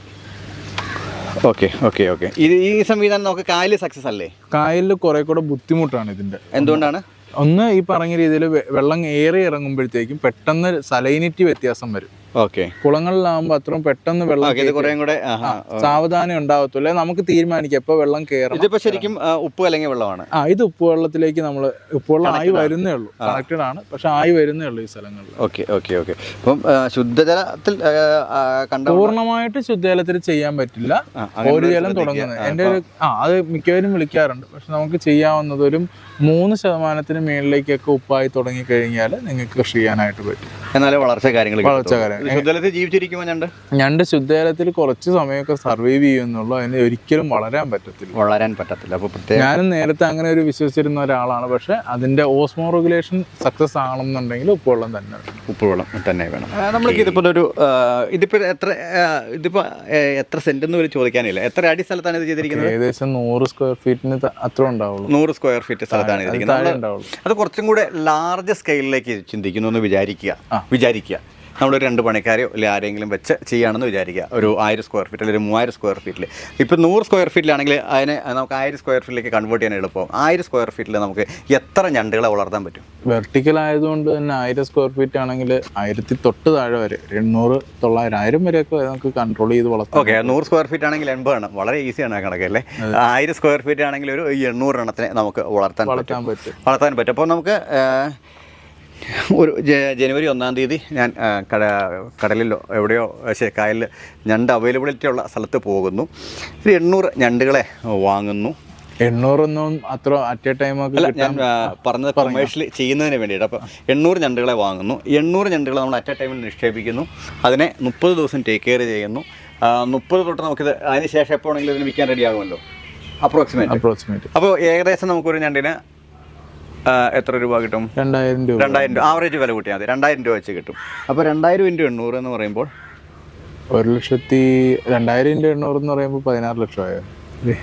അപ്പോൾ നമുക്ക് 2000 × 800 16 ലക്ഷം രൂപ നമുക്ക് ഒരു മാസം കൊണ്ട് ഏൺ ചെയ്യാൻ പറ്റുമെന്നാണ് റവന്യൂ നമുക്ക് പ്രതീക്ഷിക്കാം.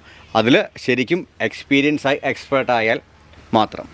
ഈ 16 ലക്ഷത്തിൽ നമുക്ക് ഏകദേശം ഒരു ക്രാബിന് 800 അല്ലെങ്കിൽ 1000 രൂപ മുടക്ക് വരുന്നു. അപ്പോൾ ഏകദേശം നമുക്ക് 1000 രൂപയുടെ അടുത്ത് 1000 രൂപ ഇട്ട് കൂട്ടിക്കും. അപ്പോൾ ഏകദേശം അതിൻ്റെ പകുതി എന്ന് പറഞ്ഞ പോലെ 8 ലക്ഷം രൂപ എന്തായാലും നമുക്ക് കിട്ടും, പ്രോഫിറ്റായിട്ട് കിട്ടും.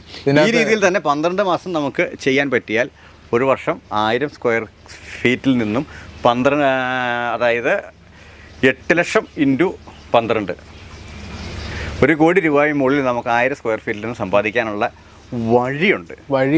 ഇത് ചെയ്യുന്ന ആളുകൾ ആന്ധ്രയിലും തെലുങ്കാനയിലും അതുപോലെ തമിഴ്നാട്ടിലും മഹാരാഷ്ട്രയിലും ഉണ്ട്. നമ്മുടെ കേരളത്തിൽ ഇതേപോലെ വലിയ ഫാമുകൾ എവിടെയെങ്കിലും ഉണ്ടോ? ഫാമുകൾ ഇതുവരെ ഡെവലപ്പ് ചെയ്ത് വന്നിട്ടില്ല.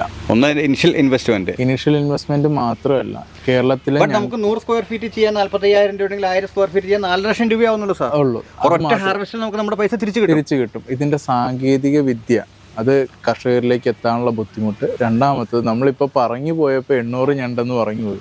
800 ഞണ്ടെന്ന് പറഞ്ഞു കഴിഞ്ഞാൽ കേരളത്തിൽ അത്ര അവൈലബിലിറ്റി 800 ഞണ്ടുകൾക്ക് ഇല്ല. ശരിക്കും പറഞ്ഞു കഴിഞ്ഞാൽ ആ സാധനം നമുക്ക് നല്ല രീതിയിൽ ബ്രീഡ് ചെയ്ത് പ്രൊഡ്യൂസ് ചെയ്ത് നല്ല ഡിപ്പാർട്ട്മെന്റ് വഴി എത്തിയാൽ മാത്രം. ഇപ്പോൾ എനിക്ക് ഇനി എവിടെയെങ്കിലും ബൾക്കായിട്ട് വേണമെന്ന് വിചാരിക്കുക, എവിടെയെങ്കിലും അതിനുള്ള സോഴ്സ് ഉണ്ടോ? Not in Kerala. നമുക്ക് ഈ RGCAയിലും സിബയിലൊക്കെ കുഞ്ഞുങ്ങളെ കിട്ടുന്നുണ്ട്. ആ കുഞ്ഞുങ്ങളെ കിട്ടിയാൽ നമുക്ക് 1 വർഷം എടുക്കണം. 1 വർഷം എടുക്കും അതിൻ്റെ അകത്ത്. അതുകൊണ്ട് 500 ഗ്രാം ഉള്ളതിനെ കിട്ടാനുള്ള ടാസ്ക് ഉണ്ട്. ആ ഒരു ബുദ്ധിമുട്ടുള്ളതും കൂടെ കൊണ്ടാണ് ഇതിൻ്റെ അകത്ത് നമുക്ക് ആളുകൾ കൂടുതലായിട്ട് ഇറങ്ങുന്നത്. ശരിക്കും നമുക്ക് ഇതിന്റെ ലോക്കൽ അവൈലബിലിറ്റി എവിടെയാണ്? നമുക്കിതിപ്പോൾ എവിടെയാണോ എസ്റ്റുറി ഉള്ളത്, എവിടെയാണോ ഓര് വെള്ളം കിട്ടുന്നത്, കടലും നദിയും കൂടെ ചേരുന്നത് എവിടെയാണോ ആ ഭാഗത്തായിരിക്കും ഏറ്റവും കൂടുതൽ. എക്സാമ്പിൾ പറഞ്ഞു കഴിഞ്ഞാൽ അപ്പോൾ അവിടെയുള്ള മീൻ വിലക്കാരുമായിട്ട് ബന്ധപ്പെട്ടാൽ അങ്ങനെ തീർച്ചയായിട്ടും നമുക്കത് കിട്ടും. അതായത് കളക്ട് ചെയ്യുന്നത് നമ്മൾ കളക്ട് ചെയ്യുന്ന ഒരു എക്സാമ്പിൾ പറഞ്ഞു കഴിഞ്ഞാൽ മുതലപ്പുഴി, അതുപോലെ നീണ്ടകര, വലിയ അഴീക്കൽ, ഇങ്ങോട്ട് വരുമ്പോഴത്തേക്കും നമ്മുടെ അരൂക്കുറ്റി, അരൂര്, ഫോർട്ട് കൊച്ചി, വൈപ്പിൻ, ചാവക്കാട്, ഇങ്ങനെയുള്ള സ്ഥലങ്ങൾ, Ponnani, Puthuponnani, BM, then I think Kadalundi, then Payyanur. ഇത്രയും ഞാൻ സാമ്പിൾ ചെയ്തിട്ടുള്ളതും ഞാൻ പോയിട്ടുള്ളതുമായിട്ടുള്ള ഏരിയാസ് ആണ് ഈ പറയുന്നത്. അപ്പോൾ ഈ 800 ഞണ്ടിൻ്റെ ഒരു കാര്യം പറയുമ്പോൾ ആൾക്കാർ പറയും ഇത്രയും കണക്കൊക്കെ പറഞ്ഞ് കോടികൾ കിട്ടും എന്ന് പറഞ്ഞ് നമുക്ക് ഇത് നമ്മളെ കളിയാക്കാൻ ചാൻസ് ഉണ്ട്. പക്ഷേ അല്ല, നിങ്ങൾ മനസ്സിലാക്കുക, ഇതിനേക്കാൾ കൂടുതൽ 10-20,000 ഞണ്ടുകൾ വളർത്തുന്ന ഫാമുകൾ വിയറ്റ്നാമിലും മലേഷ്യയിലും എല്ലാം ഉണ്ട്. ചേട്ടാ, നമ്മളില്ല കേട്ടോ, നമ്മളവരെ കുറ്റം പറയാനേ പറ്റുള്ളൂ. ഏതാ പറഞ്ഞു മനസ്സിലായോ? ഈ ബയോഫ്ലോക്ക് പോലെ തന്നെ നോർത്ത് ഇന്ത്യ ചെയ്ത് സക്സസ് ആവുന്ന ആൾക്കാരുണ്ട്. അവർക്ക് ചീപ്പ് കോസ്റ്റ് ചെയ്യാനും പറ്റുന്നുണ്ട്. അത് കൊമേഴ്ഷ്യലായിട്ട് ചെയ്യുന്നതെല്ലാം തമിഴ്നാട്ടിലാണ്. ഇപ്പം നമുക്കിവിടെ കേരളത്തിൽ എത്ര തെങ്ങുണ്ട്? ടെക്നിക്കൽ നോളജ് ആയിട്ട് നമുക്ക് ആൾക്കാരെ കിട്ടാനും അതിനുള്ള ബുദ്ധിമുട്ടുണ്ട്. നമുക്ക് ഇവിടെ ഒരിക്കലും ബംഗാളിയെ പിടിച്ച് നമ്മൾ ഈ സിസ്റ്റത്തിൽ നിർത്തി കഴിഞ്ഞാൽ നമുക്കത് പോസിബിൾ ആവും. അതെ, ഓക്കെ. അപ്പോൾ എന്തായാലും ശരിക്കും ഒരു നല്ലൊരു ആശയമാണ് കർഷകർക്ക് ചേട്ടാ പകർന്ന് തന്നിരിക്കുന്നത്. കാരണം കായൽ അല്ലെങ്കിൽ കുളത്തിൽ അല്ല, കടലിലല്ല, നമുക്ക് വീട്ടിലും ടെറസിലും നമുക്ക് ഞങ്ങളിപ്പോൾ ഒരു കിറ്റിൻ്റെ ഒരു ഡെവലപ്മെൻറ്റിലാണ്. അതായത് നമ്മൾ പറഞ്ഞു ഏകദേശം ഉപ്പ് ഇട്ട് കഴിഞ്ഞ് ഉപ്പുവെള്ളമാക്കി മാറ്റാൻ പറ്റും. ഞാൻ കാൽക്കുലേറ്റ് ചെയ്തിട്ട് അതിൻ്റെ ചിലവ് വരുന്നത് 50 പൈസയോളമാണ് 1 ലിറ്റർ വെള്ളം കായൽ വെള്ളമാക്കി മാറ്റുന്നതിന്. അങ്ങനെയാണെന്നുണ്ടെങ്കിൽ നമുക്ക് ഒരു 200 ലിറ്റർ വെള്ളം ശേഖരിച്ച് വെച്ച് എല്ലാ ദിവസവും ആ വെള്ളം മാറിക്കൊണ്ടിരുന്നു കഴിഞ്ഞാൽ വീട്ടിലൊരാൾക്കൊരു ബക്കറ്റിൽ കൃത്യമായിട്ട് ഞണ്ടിനെ വളർത്താം. എല്ലാ ദിവസവും വെള്ളം മാറിയാൽ മാത്രം മതി. മനസ്സിലായോ? അപ്പോൾ അതിനൊരു കിറ്റ് നമ്മൾ ഡെവലപ്പ് ചെയ്യുകയാണ്. ആ കിറ്റിൽ നിന്ന് നിങ്ങൾക്ക് 1 മാസത്തേക്ക് ഒരു ഞണ്ടിനെ വളർത്താനായിട്ട് എത്ര രൂപയോളം, ഒരു മാക്സിമം പോയൊരു 100 രൂപ താഴെ ചിലവ് വരത്തുള്ളൂ. നമ്മുടെ വീട്ടിലെ വെള്ളം ഉപയോഗിച്ചുകൊണ്ട് തന്നെ നിങ്ങൾക്ക് ചെയ്യാം. അത് ചെയ്ത് സക്സസ് ആണെങ്കിൽ മാത്രം നിങ്ങൾ RISലേക്ക് വരാനായിട്ടും നമുക്ക് ആ കിറ്റ് കൊണ്ട് പറ്റും. ഓഹോ, ഓക്കെ. അത് വളരെ നമ്മൾ ഇത്രയും വലിയ സംവിധാനത്തിലേക്ക് നിങ്ങളുടെ വീട്ടിലൊരു ബക്കറ്റിൽ വെച്ച് പോലും 10 ബക്കറ്റ് നമുക്ക് വളർത്താൻ പറ്റും. ആ രീതിയിലേക്ക് നമ്മളിപ്പോൾ അതിൻ്റെ ഒരു അതായത് റിസൾട്ട് സ്റ്റേജിലേക്ക് എത്തിയിരിക്കുകയാണ്. മോസ്റ്റ് പ്രോബബ്ലി അടുത്ത മാസം തൊട്ട്. ഓക്കെ, അങ്ങനെയാണ് നമ്മൾ വീണ്ടും അതിൻ്റെ ഒരു വീഡിയോ ചെയ്യുന്നതാണ്. ബക്കറ്റിൽ എങ്ങനെ നമുക്ക് ഞണ്ടിനെ വളർത്താം, ഓരോ വീട്ടിലും ഞണ്ടിനെ വളർത്താം. അതിൽ ഒന്നും വേണ്ട, പുറത്ത് വിൽക്കേണ്ടെന്നേ പോലെ നമുക്ക് തിന്നാനായിട്ട് വീട്ടിൽ. ഞാൻ പറഞ്ഞ ആ റെഡ് ക്രാബ് ഉണ്ടല്ലോ, ആ റെഡ് ക്രാബ് വരെ നമുക്ക് സുന്ദരമായിട്ട് വളർത്താൻ പറ്റും. എന്തായാലും ഇത്രയും നല്ല ഒരു ആശയം പകർന്നു തന്ന ചേട്ടയ്ക്ക് ഇവിടെ ആശംസകൾ കൂടി അറിയിക്കുന്നു. കാരണം നല്ലൊരു കർഷകൻ ആണ് ഇത്. ശരിക്കും കേരളത്തിലൊന്ന് വ്യാപിച്ചു കഴിഞ്ഞാൽ നിങ്ങളാവും ഇതിൻ്റെ ഒരു മാസ്റ്റർ ബ്രെയിൻ അല്ലേ?